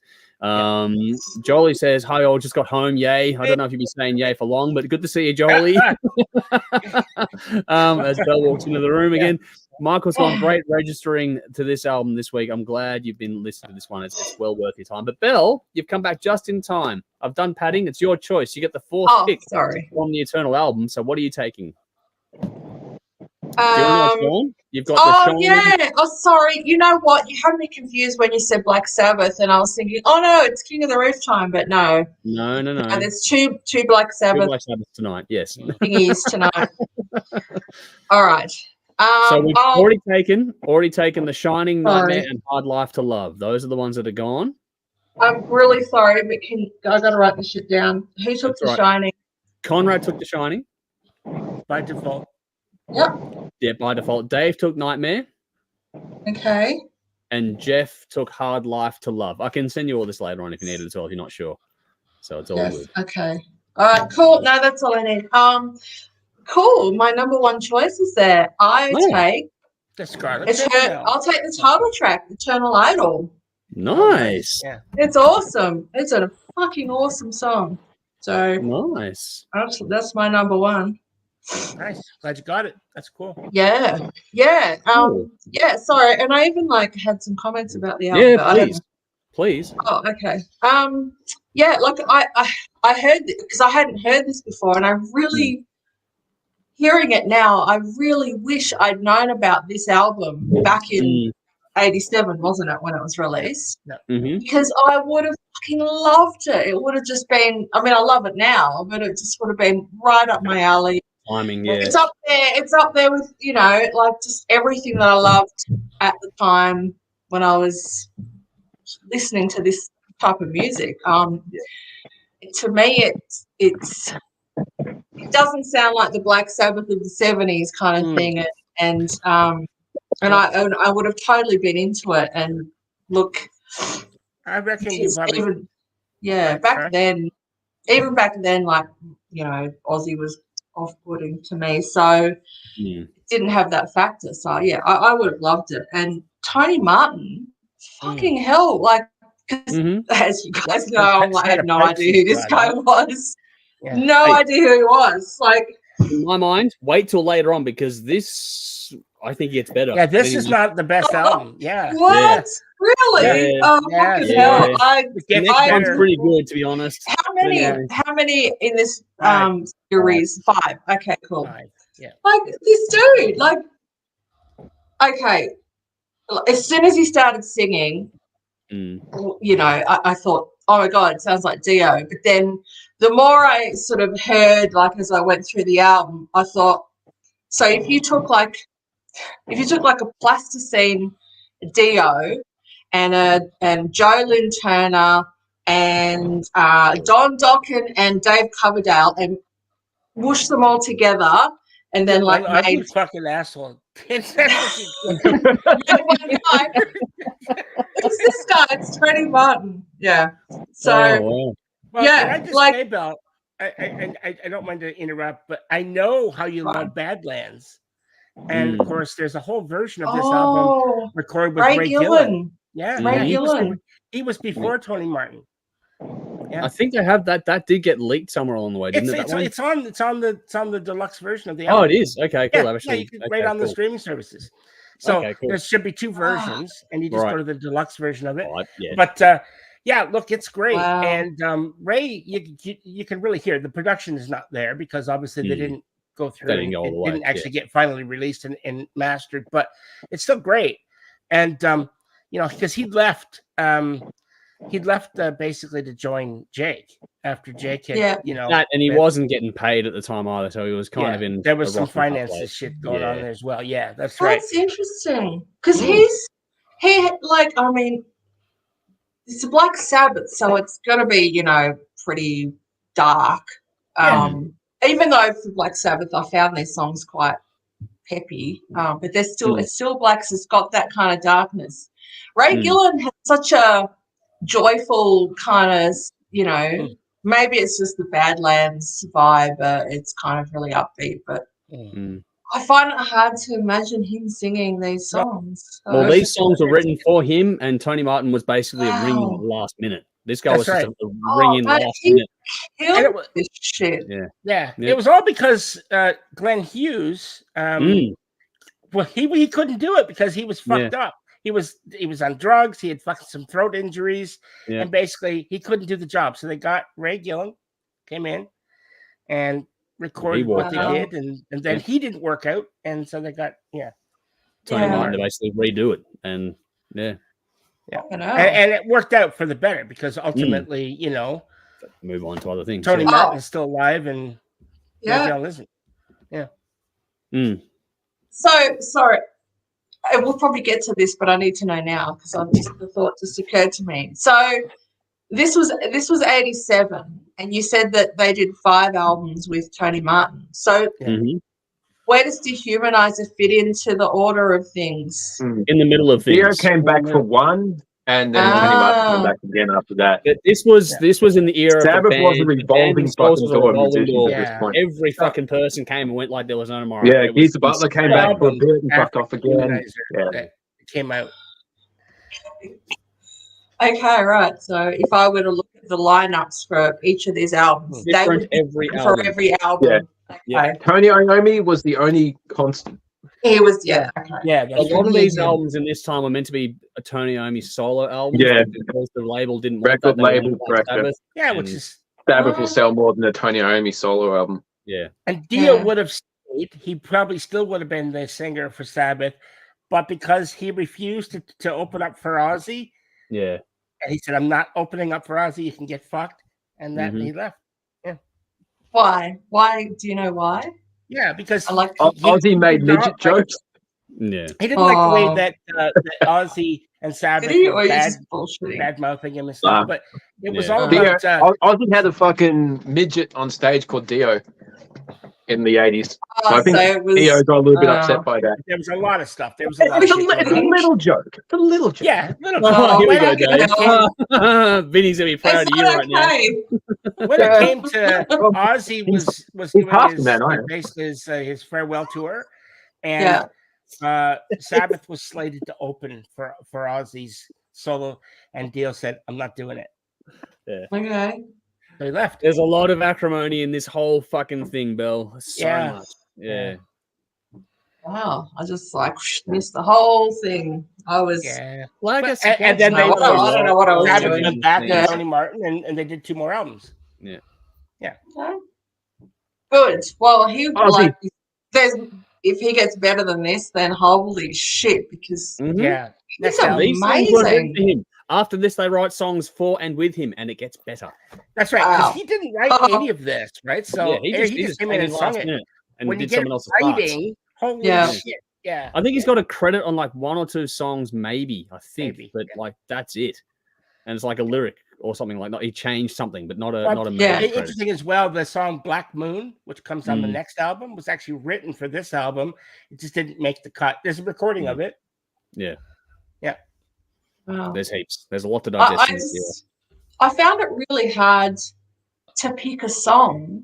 Well, until I heard the last song. But I just because they were all good, and the order that I had set out because I ranked all the songs it just changed on the second listen, and I shuffled around with the last song, which fortunately I was able to choose. Yeah, well, you wait till the next one. Remains. That's all I got to say. Wait till Headless Cross is next, and that's fucking great as far as I'm concerned. But anyway, I can't wait. All right. Now, it's funny after all this that my second choice, because obviously The Shining is probably going to be everyone's first choice, to be blunt. Maybe not Belle's, but it would be most of us. But my next choice is actually Lost Forever, so I can take that one off the board, which is kind of cool for me. It's just as quickly. I think it's great to see this largely, I think, criminally overlooked era from this band finally getting the treatment it deserves. It's good to see Tony Martin and Tony Iommi sort of sitting down and breaking things down on video content to sort of help boost this shit, like they're actually there's talking about it, to push it, which is good. Easily one of the most tumultuous eras for this band. Like, this whole time is just a shit show, to be blunt. Like I said, it's worth noting that Tony Martin is the band's second longest tenured singer, second only to Ozzy, which is just nuts to think about how little this era has gotten the respect it deserves, considering how much work he did with the band. I think Tony's been criminally overlooked. I think albums like this show you why. I don't think this is the best one yet, because there's more to come, because this, like I said, the songs were written for someone else and he just came in at the last minute, and once they actually start working together, the chemistry was great to go on from here. But that said, he comes in, does the role. Bell loved it because he's fucking solid. He's a great vocalist. I think that it's kind of funny in the grand scheme of things. I've got a reference to this later on, but Ozzy Osbourne, for mine, could be, technically speaking, the weakest vocalist Black Sabbath ever had. Indeed, he is. Oh, yeah. I think Tony Martin, but he had the most fucking personality, that's for sure. Yeah, I understand all those things, but just as a pure singing vocalist point of view, like, I think Ozzy was the weakest. And it's not all about technical ability, though. No, I get that, but I'm also saying that if Ozzy is the bottom of the bar, then fuck, it's still a bloody good bar. Like, it's not like it's a knock, but it's just that shows the caliber of talent these guys had revolving through a vocalist for a long time. It's very much in the Tony Iommi quote unquote solo era. But this is a star-studded lineup. This includes Eric Singer, Bob Daisley, and Jeff Nichols, as well as the other people we've mentioned here tonight. I don't know. 87, this has a lot of the hallmarks of the era, but this holds up pretty bloody well today. In some respects, like Bell mentioned, it doesn't feel like vintage Black Sabbath, but that's kind of hard to do when it's no longer that band, to be honest. But this is well worth checking out if you never have. And if you want 80s metal, this is a great album to have in that fucking genre era, whatever. If you like that era, you're going to love this album. If you haven't checked it out and you like that style of music or that era, you're going to be in heaven pretty quick. Bell was rightfully impressed. In heaven. Yes. Considering everything going on with this band, everything going on, the fact that they got this out and it's so good is remarkable in and of itself. To have it as good as it is something else entirely. I think it's a great album, but there's better to come. So we'll see how that goes. But for now, just to recap here, Conrad has The Shining, Dave took Nightmare, Jeff has Hard Life to Love, Bell has Eternal Idol, and I took Lost Forever. We're going to change the polling of this one when it comes to the online question later on. Instead of me going here to the 5 songs, I'm just going to ask the audience, what are your top 3 tracks from the album? And then from there, we'll just see what happens. And this is why it's changing over to the fretboard feud kind of thing to just see. And because we've decided in the past that if there's a tie, we sort of split the points, and we've worked that part out, so we can go back to just asking the audience for the top tracks. Because that way I can sort of go, okay, these are the top 5 audience tracks along with our top 5 tracks from the album. Sort of give it a bit of a case in point. So we'll have some fun next week. All right. Next week is Headless Cross. Now, Bell, you get your time to shine because it is Who Am I? Bell's edition. But before we do, quick comments here while Bell gets her hair sorted out. What do we got here? Michael says typo re-listing. Okay, there we go. Sparksy, he's gone up the Hard Rock Show. Well, good to see you. Thanks for jumping in. And he's gone, big love you, Big Jefferson. So there we go. Craig says Badlands, one of the best debut albums ever made. It's up there. Yes, it's great. Kat, your live stream is so cool for finding music I haven't heard what seems forever. I'm glad we do that. That's the whole point. That's why we go old and new to just sort of break it up and have some fun with this thing. That's why we try to do these things too, because it dives into some overlooked categories as well, I think. Basher says, speaking of, never heard the Tony Martin era Sabbath until the day THRS reviewed the album a number of years ago. Grateful for that. Never too late to discover great music. And that is the best way to put it. Well done, Basher. Very good. Vinny says, wait till you get the Basher, was that the Black Sabbath tribute that we did? Yeah, Black Sabbath tribute we did. That was back in... that was my first... Yeah, that was a Halloween special we did. I think. Yeah, that was my first thing I recorded.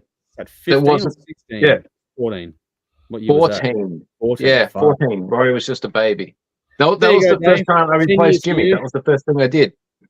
Yeah, because Jimmy couldn't make it, and so you jumped in last minute to do a bunch Reviewed of all the albums in 2 days. Yeah, you did too. Fuck, that was a mammoth effort. Fuck me. That was 10 years ago. Fuck me. What the hell? Yeah, fucking 10 years, man. I know. Jesus Christ. And you're still here, which is great.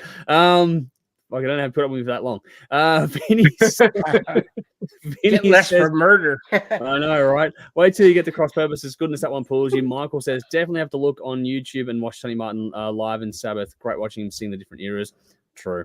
Bash says, Ozzy the weakest, in my opinion, doesn't think so. He's best on Sabotage, but he's great on all the Black Sabbath albums. Yeah, Sabotage is the best. Tony Martin look like? I'm gonna Google him. Now or then? And there we go. And Bash is going, yes, Dave. So there we go. That's where Basher found this whole thing. Nice. That special there. So that's Watch remember. the video, Headless Cross. Rob Halford. Rob Halford was in Judas Priest one. Was Halford was in Black Sabbath one. Black Sabbath. I don't know. I'm drunk.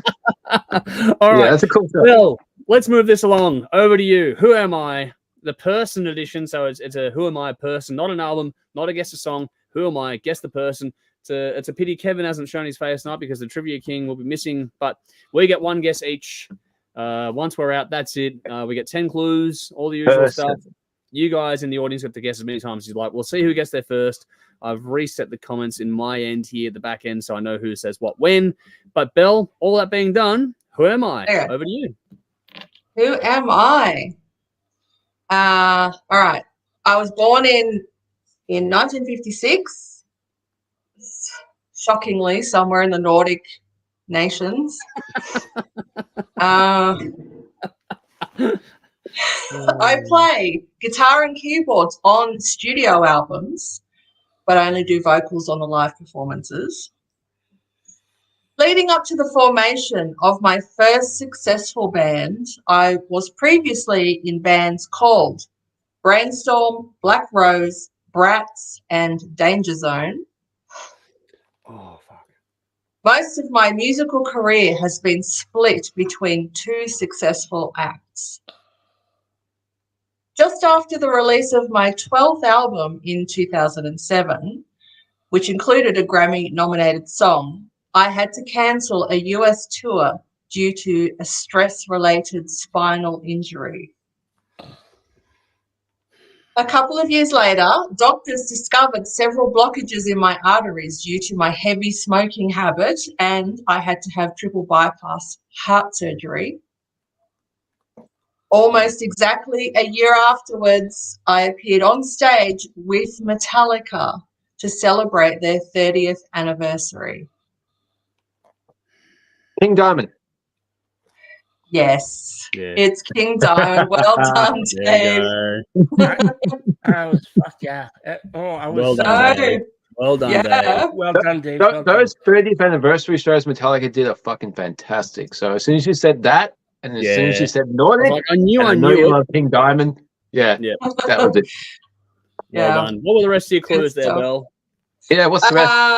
This is fascinating. Okay, so there's three more. A follower of, I don't know really how you say this, but Levian Satanism. I have been described as, quote, one of the only performers of 80s satanic metal who was more than just a poser using devilish image for shock value. It's Anton LaVey. That's the where it comes from, is Anton LaVey. LaVey, okay. Yep. Yeah. And that quote was by Michael Moynihan, who co-authored Lords of Chaos. Mm-hmm. I am well known for my distinctive falsetto vocals, dramatic stage persona, using black and white face paint and storytelling lyrics and character style vocals in my many concept albums. Yep. My real name is Kim Bendix Peterson. Yep. There we go. Yeah. Nice. He should get fucking royalties for all the face paint and stuff because he was pretty much one that started it all. Yeah. It was. All those bands lost in the woods in fucking Norway and anyway. I love that meme with the dog. The dog with the black metal band. He's 47. They don't know I'm a dog. Oh, I fucking love that. It's fantastic. But then you got other people like a Bath that fucking play into it too, which is it's great to see that evolution of the fun side. Yeah. Just a little bit. I know that they take it seriously, but there's a bit of fun in there to be had as well. And for the record, no one else got it. The only other guest we had was from Craig, who said Joey Tempest. So there's a different guest for you as well. Yeah, okay, Nordic. And I don't know how. As soon as you said the 30th anniversary show, I got it because those fucking shows, man. And the 40th, that's special. They were good too, yeah. 40th.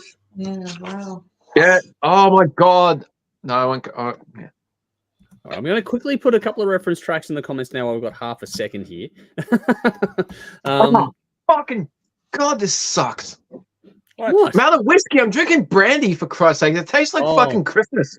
Brandy, no, man. Ouch. I feel your pain. I'm sorry. All right. Fuck. Let's move on so Dave can get off the hook here then, because we're going to move on to King of the Riff. King of the Riff time. In the reference tracks for you are in the comments and the description box. You have Black Sabbath, Paranoid, and AC/DC. It's a long way to the top because 2 albums going head-to-head this week are Black Sabbath, Paranoid versus AC/DC, TNT. Oh God, here we go. Vinny. I'm led to believe Camilla refers to Charles as King Diamond when she polishes his jewels. There we go. Well done, Vinny. Alrighty. So what I've heard about Charles, he polishes his own jewels. Well, possibly. The sausage fingers, who knows? Anyway. Anyway, King of the Riff, sophomore album edition. This is where we asked the audience to go through, and we've expanded things. We're going to go to 12 albums, not 10 albums like we've done in the past. And expand. Really? Yeah, we're going to 12. I know, Dave, you missed out the last week, and so I updated people on things. I don't know what fucking albums we're doing. Tonight, at least. I'm going to give you guys a list. I know tonight. Oh. Yeah. Yeah. Yeah, please. I'll give you a list. Don't worry. I'll give everyone a list. I've had a chance to get around. I've had a lot going on, which I'll get to when it comes to the win or bin later on. I've got a lot going on, but you'll all find out in a second. But for now, we're going to go through this battle. This is round 1 of the sophomore album edition of King of the Riff. We're expanding it to 12 albums, which will make it 9 weeks, which when we break down the whole year will make a lot more sense. Moving into the rest of this year and into next year and beyond, it'll break down nicely as we go through things. So, like I said, this is round 1. This is the 8th and 9th seed in this battle. So we are getting right into it because I think this is 2 all-time great albums personally. But we're not going to start with me. Belle, we're going to start with you. You get the follow-up from your Who Am I? Randomly drawing names out now. So, Belle, your pick and why. We'll go through the rounds like normal. We'll give our thoughts. We'll pick our winners. We'll see who wins for us. We'll do the audience poll at the same time and see which way it all plays out. You guys know the game by now. Let's get into it. Belle, over to you. Alrighty. So I'll start with Paranoid, Black Sabbath. I found myself enjoying this album quite a bit. And which for you, you've struggled with this band in the past. So but this era anyway. Yeah. This era, definitely. And I'm not sure, but it might have something to do with having to listen to that other Black Sabbath album. What was it that we did earlier this year? There was another one with Ozzy in it. Master Reality, was it? Master Reality, yeah, the Stoner Rock, yeah. My favorite Sabbath album.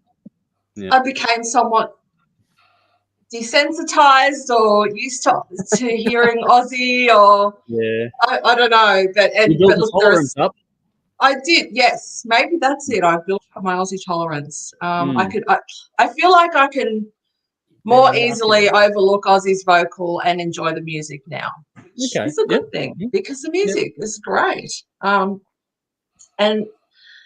while listening to this, surely everyone's heard all these songs. I don't really need to go into the ins and outs of the music. I don't think anyway. These 2 albums is kind of, I think everyone knows it. Yeah, they're just absolute classics. I couldn't help but think how awesome it would have been for these guys to be able to just write pretty much any riff and not have it sound like another riff that someone else has written before them. Yeah. As bands today would kind of experience. So, writing original sounding music, it just would have been a great time. And another thing that I was wondering was on that, are these myths? Oh, shit. Riffs is the word you're looking for. These are not the myths you're looking for. Are Anyway, these myths memorable? I don't know. Are they memorable? Are they I am memorable now alone. because? Yeah. Oh shit, that was not a good. Could have been worse, but anyway. It could have been. I don't know. Maybe it couldn't. Are they more memorable because we've heard them to death and we all know them, and we've, that's sort of, there weren't that many from when we started listening to them as there are now, or are they awesome because they're just awesome and aren't, like, I don't know. I think both. They're awesome because they're awesome and they inspired so many others beyond them, which is why they've managed to stand the test of time and be echoed through. I think. Yeah. Often imitated, never beaten kind of a They thing. never get old. Yeah. This is how it's fucking done. Yeah. Well, it's both. But like when someone says, think of a guitar riff, my mind goes back to the classics, not anything. Even my favorite more modern bands, I don't think of I can think of the classic riffs. So yeah. But we're also in the older crowd too, so maybe it's something to be asking the younger people as well. So that's a different, that's a different conversation. True. Yeah. Anyway, moving on to TNT, I was actually still, when this album came on after Black Sabbath, I was still thinking about that, and really the same applies. It's like, are they just, the best riffs, or are they just awesome for nostalgia's sake? I don't know. Like I said, I still think both. But this album, this album is definitely. It was one of the first albums that I was given as, when I was getting into this kind of hard rock heavy metal thing as like a young person. So it's got a soft, there's a soft spot in my heart for it. And I just found myself, I don't think it's because I know those Black Sabbath songs, most of them on the album quite well. And I don't think it's because I was more familiar with it. I just found myself getting into it more. So I'm going to go with AC/DC TNT. Okay, cool. One down. All right. Jeff, we've leaned on you. Has Conrad responded at all to this one yet, or are we going to hope there's not a tie tonight? Looking. No, he's not. But if I was to guess, I know which way he would go. Well, let's see if we need a tiebreaker. Okay. But if without knowing for sure, I won't make, because last time we thought that we got it wrong, so I'm not going to make it. Yeah, I know we did. Yeah. So if we have a tiebreaker, I'll go to the top seed. That goes through. It's just how it's going to be. But anyway, Jeff, your call. Your thoughts on this particular battle this week. All right. So we've got Black Sabbath, Paranoid, as Dave leaves the room. Sorry, Dave, I didn't mean to offend. Black Sabbath, 1970, Paranoid versus AC/DC TNT, 1975, or High Voltage, 1976, as the international version. But stick to TNT. There are different releases. Slightly, yes. Okay. Okay, so this is and the purists will lynch you if you don't get it right, Jeff. Just so you know. I know. So, sorry, guys. I'm not going to fucking say any more about that. That's why Dave left the room. He's like, fuck. Yeah, he's shaking his head. Jeff. All right. This is a classic battle. AC/DC, arguably, this is their early album that sort of broke the band. Really, in all fairness, while I cough. Jeff likes to mute his mic when he does that one, just to have some cover there for him. Dramatic purposes only. This is the band the album that broke their really sort of broke. Yeah, and it did for him. Yeah, it did. And similarly, Black Sabbath.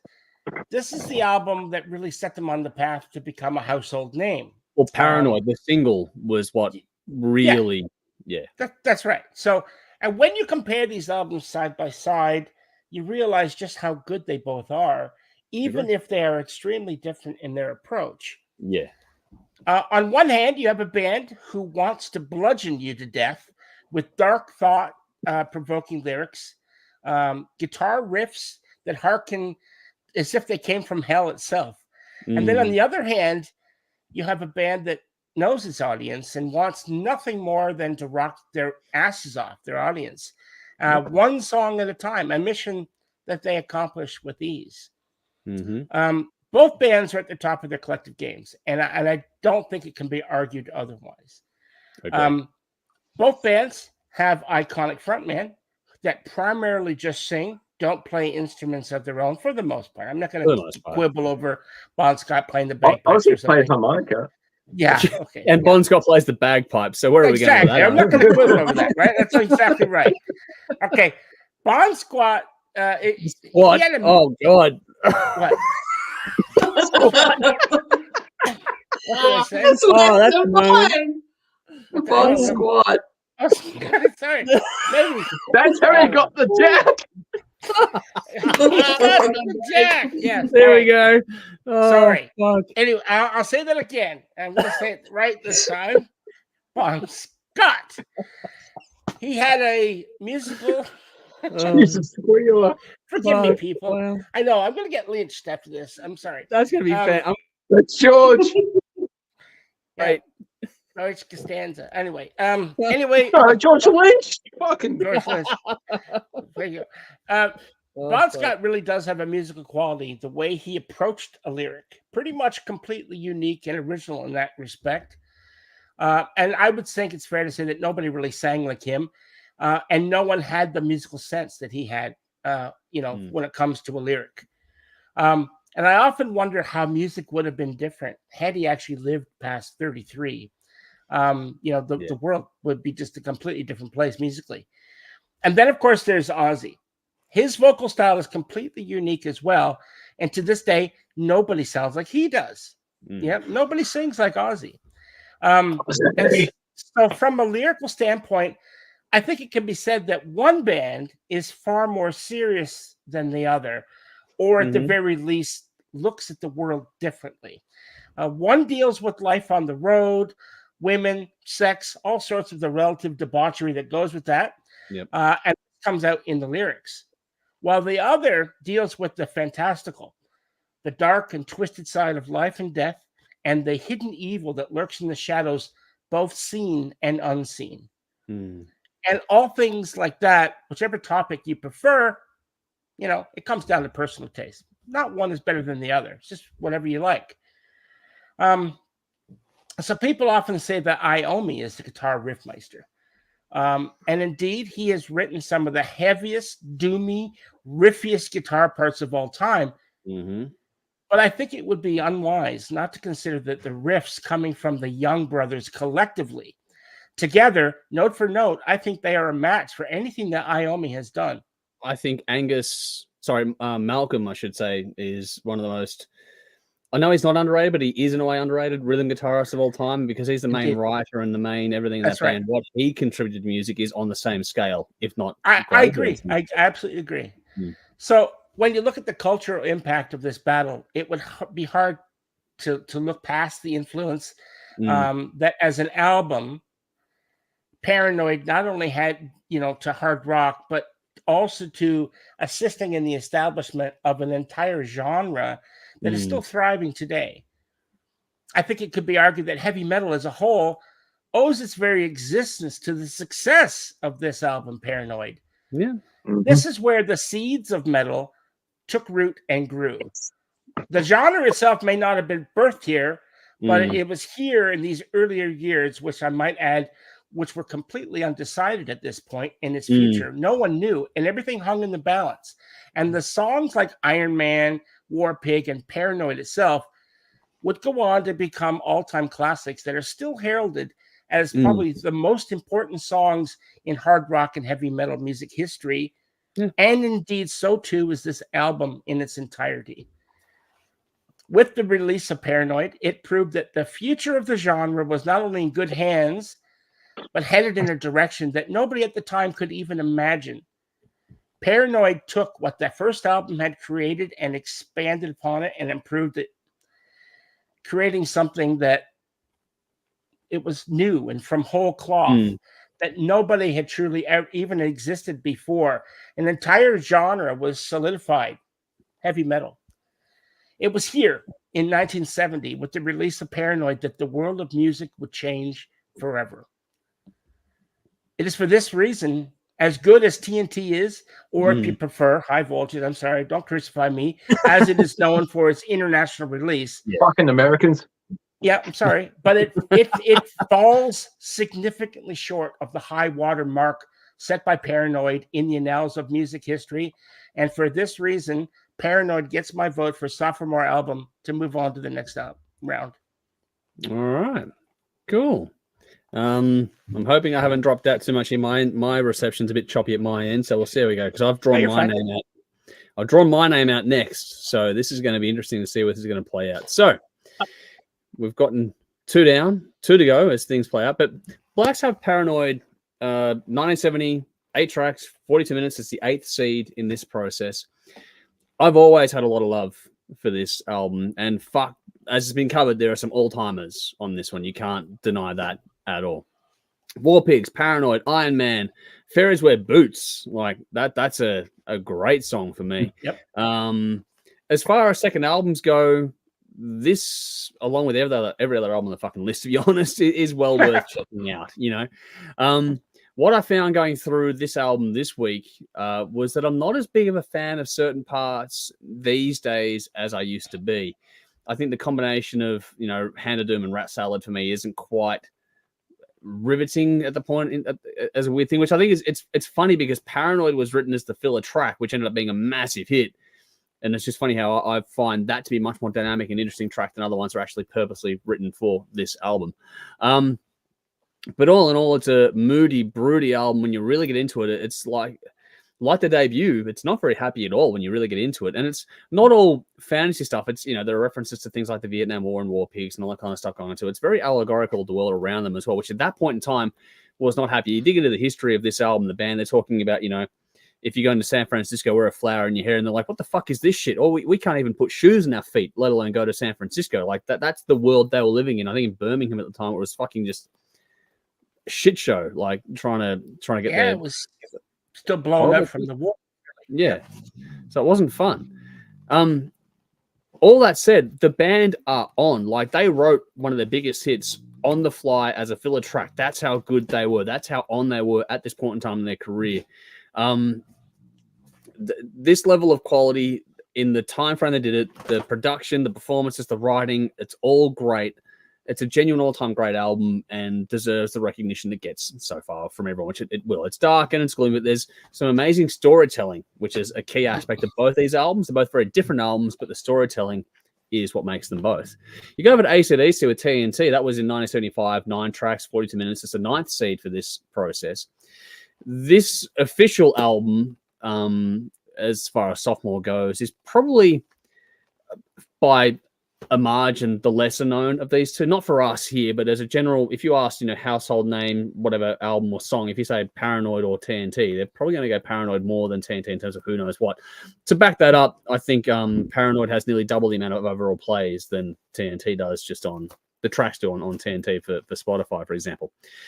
But that said, this album has tracks like It's a Long Way to the Top and The Jack that are etched forever into Australian folklore, if not other folklore. I just think that they are priceless moments in time, and that's hard to deny as well. You want stories. You've got that like with the Paranoid album, but this one, for me, is phenomenal, and Bon is the perfect delivery method for these stories as well. It's hard to imagine anyone else singing these songs and nailing them the same way that he does. I think this is not to throw shade, but you can have other vocalists like Dio do what Black Sabbath did on Paranoid. I don't know if this is... I think Dio can do it. I think Iron Man, for example. Fuck yeah.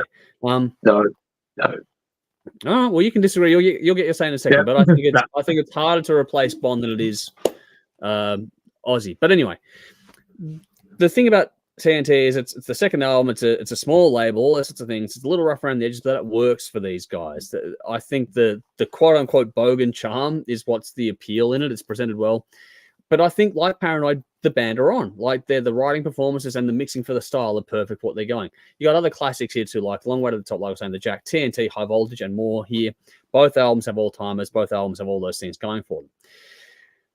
it's remarkable having these two albums be the opener of this particular series. It's set the bar right up there from the get. I think they're both amazing albums. I'm not taking away anything from any album here, but you've always got to try and find a solution. And for me, it comes down to nitpicking versus celebrating it, because that's how I make a decision for me. But anyway, they're hard to split. Does the fact there's a cover on the TNT album outweigh the fact of what I said about, Ozzy not being maybe the strongest vocalist that band ever had? I don't know. One, though, in Paranoid is pure art. Like, it's absolutely pure art. The influence it had, all those things, it's an art, what they did with that album. Started off with the self-titled debut and then moved on to this one, and it's just, they have just blossomed at this point in time. The other one, TNT, is loaded with roguish, brazen charm, which makes this a hell of a different matchup. They're very different albums, but they both have their place in time for good reason. I think they're both locked in their sound on this one. One is more creative, while the other one is band, like Jeff said, simply knowing who and what they are and doubling down on that, which there is something to be said for doing that and doing it as well as you can, as well as these guys do anyway. For me, it comes down to something pretty simple at the end of the day. I just can't go past Bon, to be honest. I think his persona just oozes out of the fucking speakers or headphones or whatever else have you. He just has his footprints and his charm and his style, his charisma is something else. And the more I listen to both these albums back to back, the more I leaned one way. So for me, stick this in your fuse box. I'm going AC/DC. It just makes me smile each and every time I listen to it. And those lyrical fucking moments where it's only Bon that can do it, for me, I just found that to be really special to go back and listen to these songs in this format, the way it was done. But anyway, that's my rant. Dave, have yours. Okay. Oh, fuck. these fucking battles, man. I know they're hard. No, it's not just that. They take me back to times in my life that are so fucking vivid because music just ingrains such strong memories in your fucking mind. And my mate Mikey, who was on earlier, who commented, he was around in primary school. He went to a different high school until year 11. Then he joined us again. Yep. But there was Mikey, there was me, there was Brent, there was a dude named Rick. And we were the metalheads in primary school. We discovered all this fucking bands. All those guys had older siblings. I didn't. They were my mates. And it's just, that's how I discovered a lot of these bands. You've heard some of these stories before. Yeah. So Mikey was around, but obviously 1990, grade 5, Razor's Edge, Thunderstruck was out everywhere. So we discovered AC/DC. Everyone starts buying AC/DC albums. So my mate Brent would buy some albums. I would buy others. We tape it for each other. So TNT becomes a massive fucking part of life when I'm a little kid. And also through my teens. I'll start learning to play guitar. And these, like, you start to play guitar in the 90s. If you're serious about it, you go back to AC/DC. You got the blues scale. You got basic chords. You got the fucking energy. So many of these songs I remember playing over summer where I'm just dripping sweat. And I realized that you can bitch about being hot or you can just do something physical. And I'm not a sports person. Sports is fucking gay. So just grab your guitar, rock out for fucking hours, and then realize I should really drink something because I'm just really fucking dehydrated. But I can remember playing like Rock and Roll Singer or Live Wire or TNT or Can I Sit Next to You, Girl? Just fucking nailing these fucking songs. And it's just so many great memories of that. And it was cool. And hadn't discovered Black Sabbath yet. It wasn't until like grade 7 where the local video store had the Never Say Die last tour with Ozzy video. I borrowed that. I knew of Ozzy. I became an Ozzy fan before I became a Black Sabbath fan. Yeah. So I was aware that he was in Black Sabbath, and I was like, holy shit, this is the shit. This, and just because at the time Judas Priest was all like backwards messages, satanic evil. You know, you can't listen to that shit. You're going to go to hell.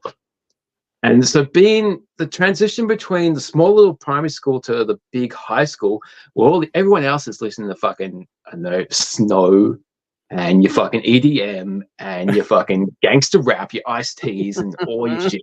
And there's like half a dozen of us who are still fucking metal. And I discovered Black Sabbath. And these fucking little people are just like, how can you listen to this shit? You're going to go to hell.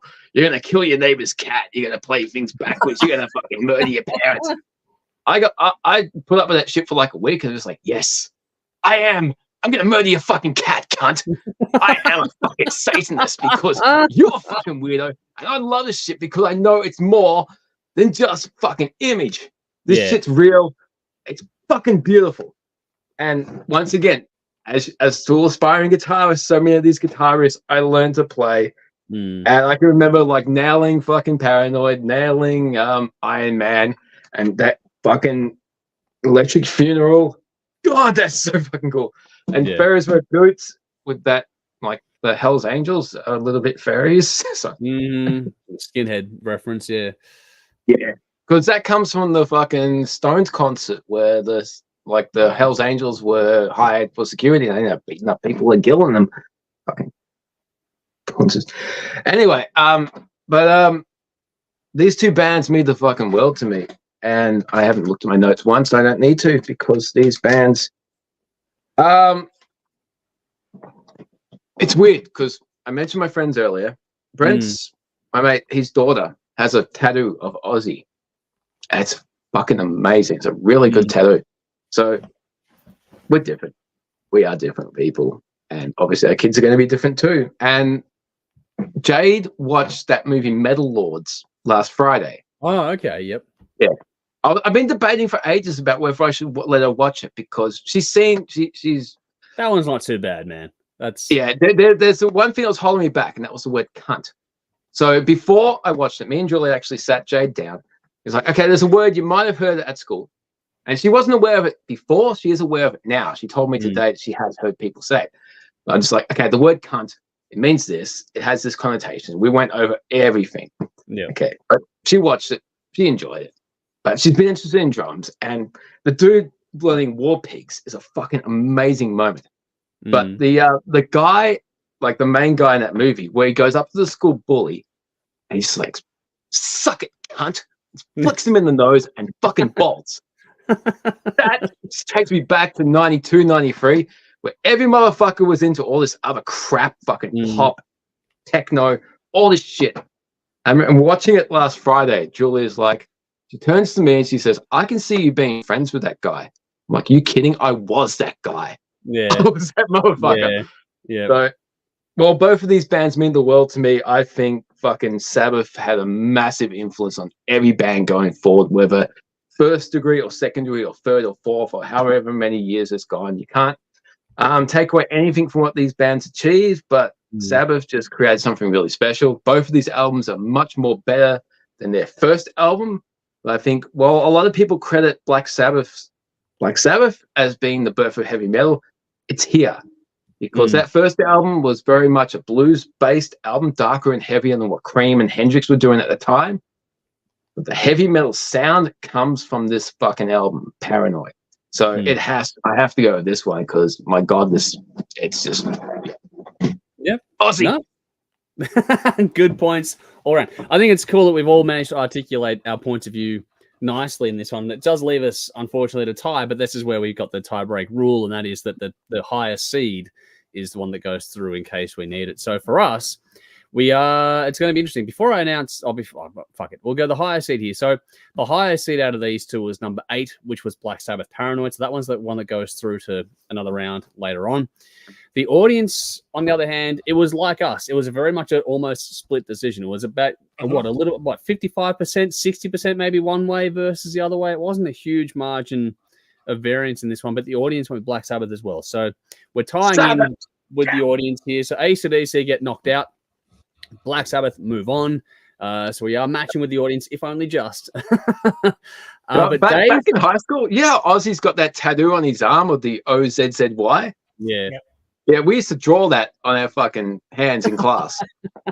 Yeah. It's like just more ways to be a fucking weirdo. Yeah. It was so cool. He's got smiley faces on his knees so that when he woke up in prison, he would see the little smiley face and it would put him in he did that himself. I used to draw with a black fucking Sharpie. I used to draw streaks of black in my hair in fucking maths and English class. That shit doesn't wash out all that easy. Oh, fuck.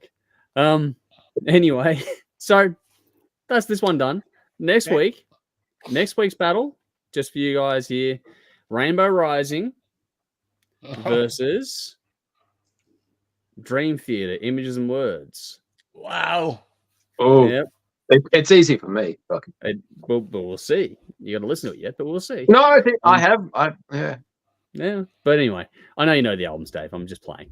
But that's that. That's next week. So next week, round 2 is Rainbow Rising versus Dream Theater Images and Words. I will send you guys. You're gonna hook us up with the other 8 albums forever. I will send you the list. Do it. He will. Don't worry.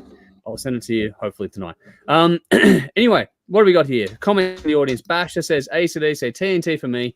Saw the TNT tour and still rate the gig as one of the best. Voted for Paranoid initially, but after listening to them one after the other, I changed to AC/DC. It resonated much better. So there we go. Here we go. Kevin's here. Greetings, kids. Good to see you in the end. You missed the trivia section, unfortunately. Have to go back to watch it and see if you'd have guessed it in less clues than Dave. Guru says, thought a real hard rock about it. No contest. So there we go. Vinny says, if you want to laugh and feel good, if you want a laugh and a feel-good video, YouTube Alan McCoist, AC/DC. He's a Scottish football legend who overhears AC/DC Hell's Bells during a live broadcast. Okay, I want to check that out now. Craig says, Paranoid for me. Akadaka went on to bigger and better things with Bond, but Sabbath never bettered this album. That's a big call, but fair enough. Metallian64, good to see you over on YouTube. Got a few comments here from you. I think the first Black Sabbath album started everything.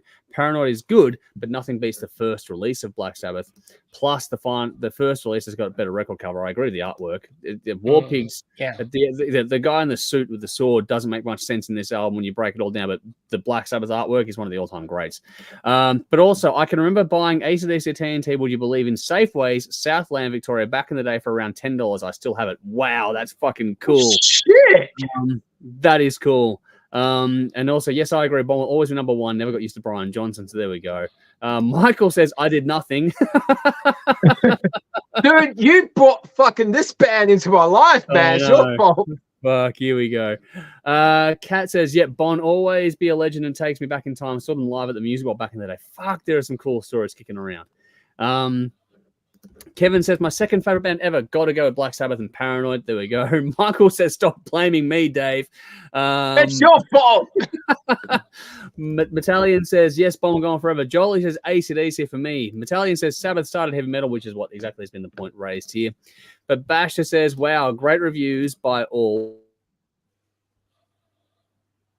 Am I gone or is everybody else gone? No, Andrew's gone. Andrew's gone. No. I think is Bell frozen? No, it's me. It's me. Don't worry. I dropped out for a second there. Am I back yet? Yeah, you're back. You're back. I can hear back. Yeah, no, it's me. Dropped out there. Oh, shit. Chucky's moving too. Yeah. The Bash says, wow, great reviews by all. It's a really tough challenge. I love both albums and lived through the special era of hard rock. It is a special one. And Kevin says, running late today. It's all good, man. You can watch it back later on and see if you beat Dave. Sparks says, Dave, you've been practicing his Aqua. Doubtful. I'll tell you that right now. I don't believe that. She's fucking kidding me. Fucking Sparks with Aqua in the fucking brain. I'm about to go. Oh, wow. Clip that. Fuck, that's a first. You've never done that in all the years, man. Shit. Someone's got to take the piss out of that shit. It does. Fucking, all that right, was so big in 96 and 97. I remember. Oh, God. High school was tough times, man. Yeah, high school was shit for everyone, I reckon. All right. Yeah. Win or bin time. Let's do the rounds here. Win or bin, then we'll do an outro and get out of here. So let's go to Jeff first. Win and or bin. What have you got for us this week? Bell, I'm going to make you wait a little bit because I know you got some stuff to get off your chest. I'm just going to have a bin because I was running late today. When I have, like, today's a day off, right? And I got tomorrow off as well. It's my weekend. I got to work Saturday and Sunday. So, you have all these plans, right? You have all these plans that you're going to do. Like, I think I'm going to do this, going to do this. And then Thursday comes around, and then I just, like, fucking lays in the fucking chair. Can't get out of fucking, can't do anything. Got to fucking write these reviews. I started writing it at 6 o'clock, So I just was fucking, like, So I needed to go to Kohl's, and I needed to get some shit. And I'm like, you know what? Fuck it. I'll Uber it. So I get on my phone and I get Uber to deliver everything. Okay. You don't learn, do you? No, but the thing is, they did. Okay. They did tonight. They delivered it all. Okay. So I'm standing at the door and the guy comes up and I ordered a slab of fucking Pepsi, right? Pepsi Max. That's what I, Anyway. Drink of choice? Yeah, it's my drink of choice. And I'm standing there with the door open, and there's a bag of fucking groceries and a fucking slab of Pepsi. And where the fuck do you think he puts it? right in front of the fucking door, so I can't open the door. So I say to the guy, I'm standing right there. I just have, and I go, you do know how doors work, don't you? And he went, right? and I said, I have to be able to open the door to get outside to pick this shit up, and you have put it in front of the door, so I have to push the fucking slab of Pepsi across the ground. Oh, sorry.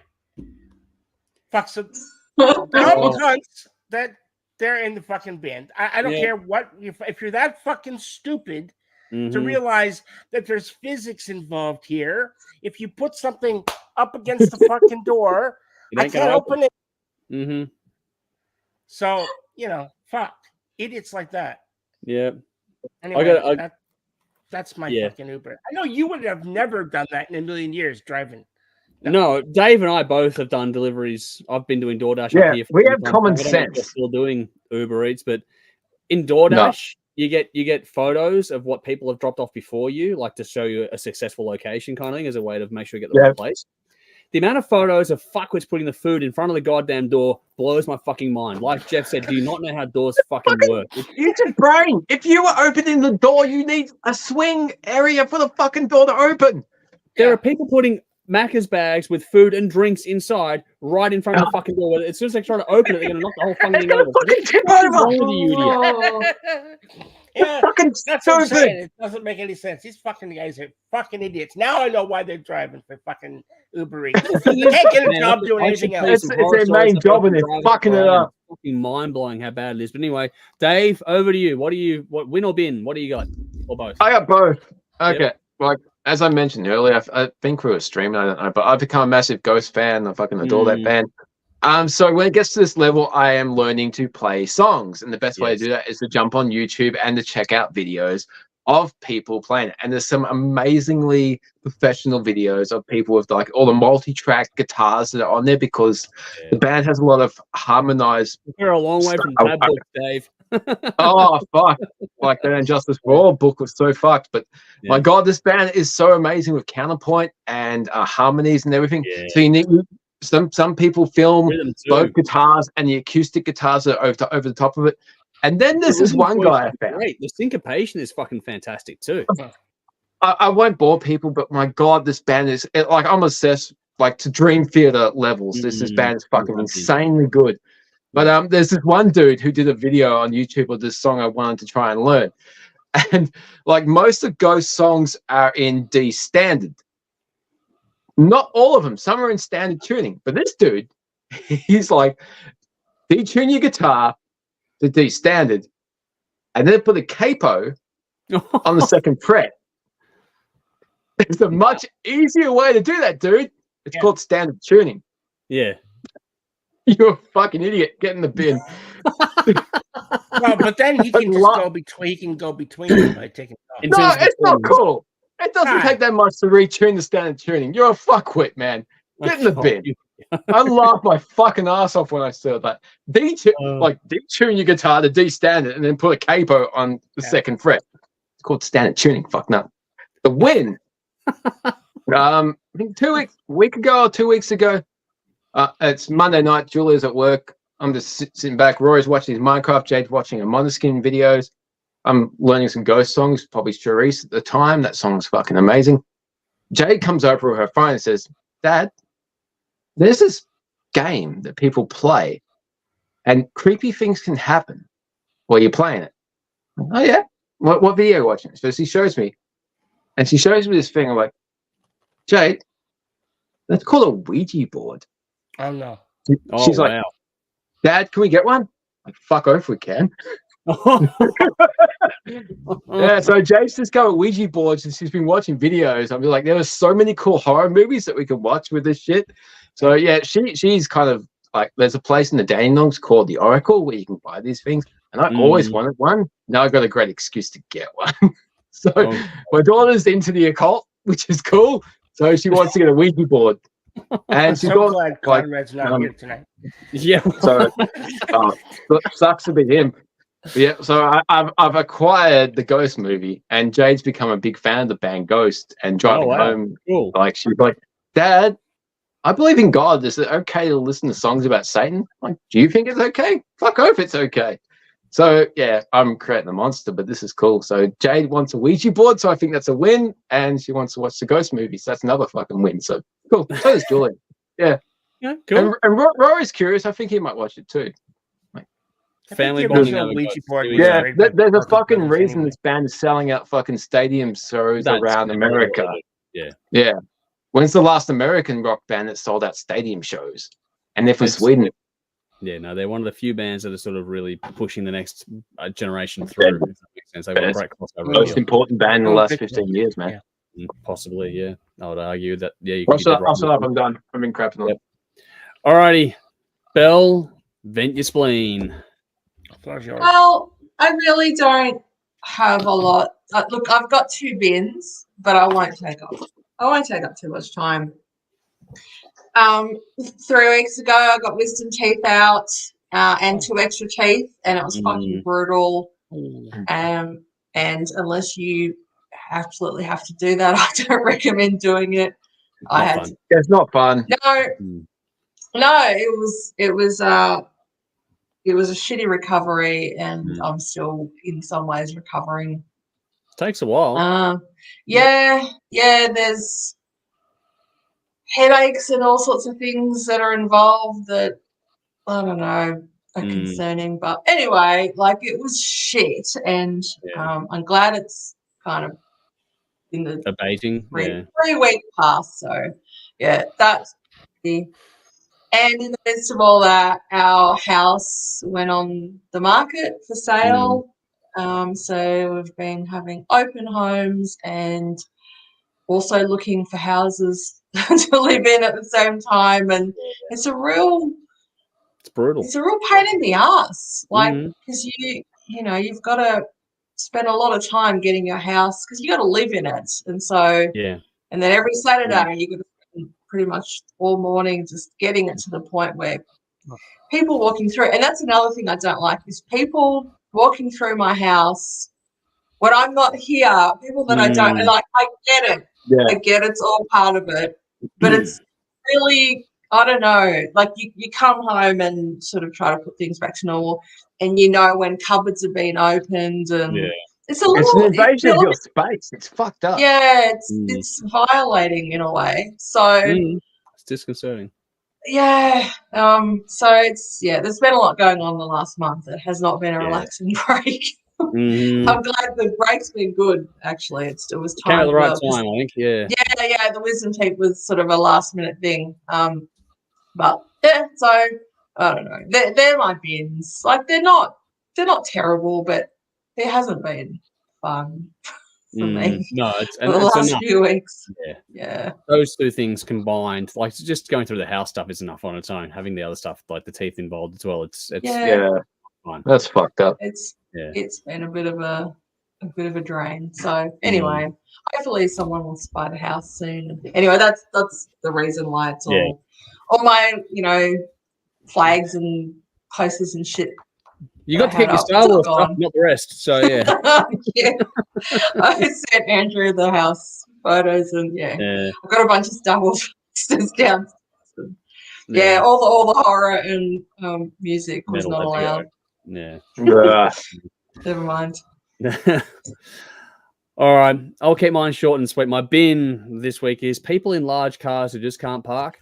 I mean, I'm almost finished doing DoorDash in town I'll go to my win in a second, but just my God, what the fuck is wrong with you? If you got a big car and you can't park it, just downgrade to a fucking smaller car. You half-wit, like you don't need it. Like the amount of, especially in the fucking big fucking utes, like the Silverados and the Yank tanks as we call them, it's like fuck off. Just fuck off. Like you have no reasonable purpose for that thing at all. Anyway, people that can't park, it's just I can park my twin cab ute just fine and I'll back it in and fucking whatever. I can get it anywhere I need it to go. And these other idiots that even people in just regular little sedans that can't fucking park straight. It's like, how fucking hard is it? If you can't do that, get off the fucking road, because I nearly got cleaned up by an old lady in a fucking Ford sedan the other day. And it's like, what the fuck is wrong with you? Like completely unaware. People, be aware of your car surroundings, all the usual stuff. It's pretty important. Anyway, enough of that because my win is pretty good. I start a new job tomorrow. So yes. I good job, dude. Back to him being employed. Yeah, okay. do I want to be employed or do I want to work for myself? I want to work for myself, but this is a pretty good gig, it looks like. So I'll take it for a long time to come yet until we get things like the house finished off and that kind of stuff. So it's going to help out in a lot of respects. And got a lot of things going on which you guys know about behind the scenes, which I'll fill in a bit more info on that. I'll forget offline, but in a second. But there's a lot going on, and it just makes life a lot easier if I take on some full-time work for a while. And Jodie's handed in notice at her job, so we're changing over the roles a bit. So she's taking the time to do things, and I'm going to go and do the full-time work for a while, and we'll balance it all out. It just makes a lot more sense for everything we've got coming up over the next 6 months and a bit, which will come more to light in the future as things go on. So my win is landing a pretty good gig. So first shift tomorrow, which is great after a stream. But anyway, we'll see how we go with that. I'm going to rock up a bit dusty in the morning. But yeah, a big thank you to all of you for watching. We'll give you last comments here. What do we got here? And Craig says, not all. See you next week. You will indeed. Vinny says, nice piece of rock trivia here. Apparently, Stevie Nicks turned down a marriage proposal from William Shatner. She didn't want to be known as Stevie Shatner Nicks. Shatner's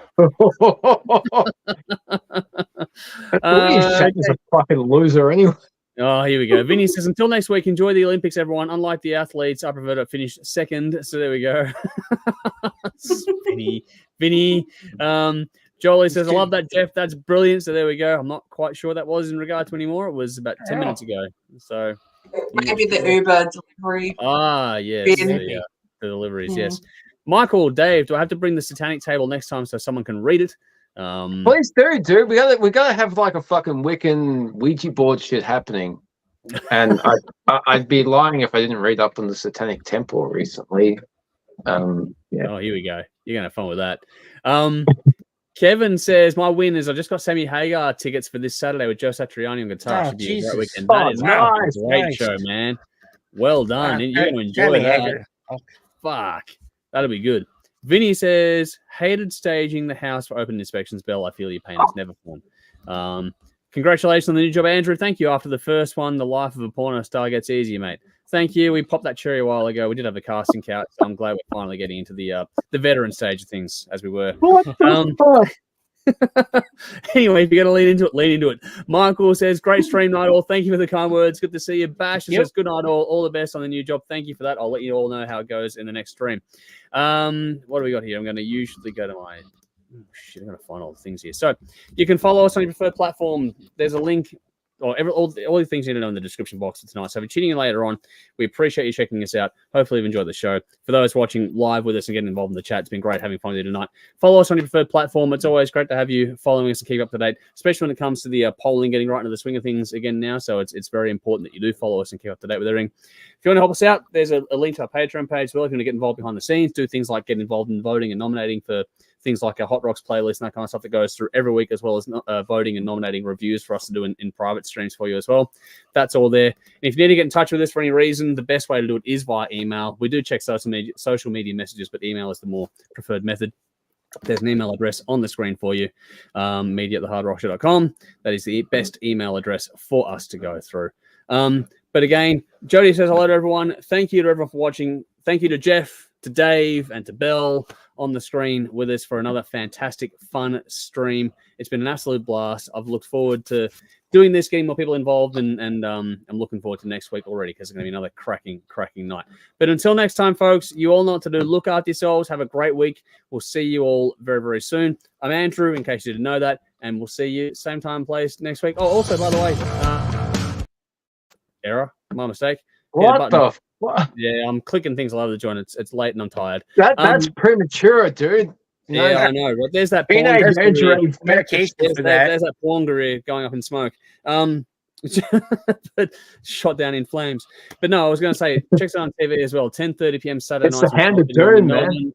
And 10:30 p.m. Thursday nights on Channel 44 in Adelaide on those two networks there. But this is officially where I'm going to sign us off now. So we'll see you all again very, very soon. On behalf of Jeff, on behalf of Dave, on behalf of Bell, and everyone else here at the show, thank you so much. We'll see you again next time. Same time and place as always. Until then, you know what to do. Drink up. Rock on. There we go. Cheers. I got there in the end. See you next week. You did.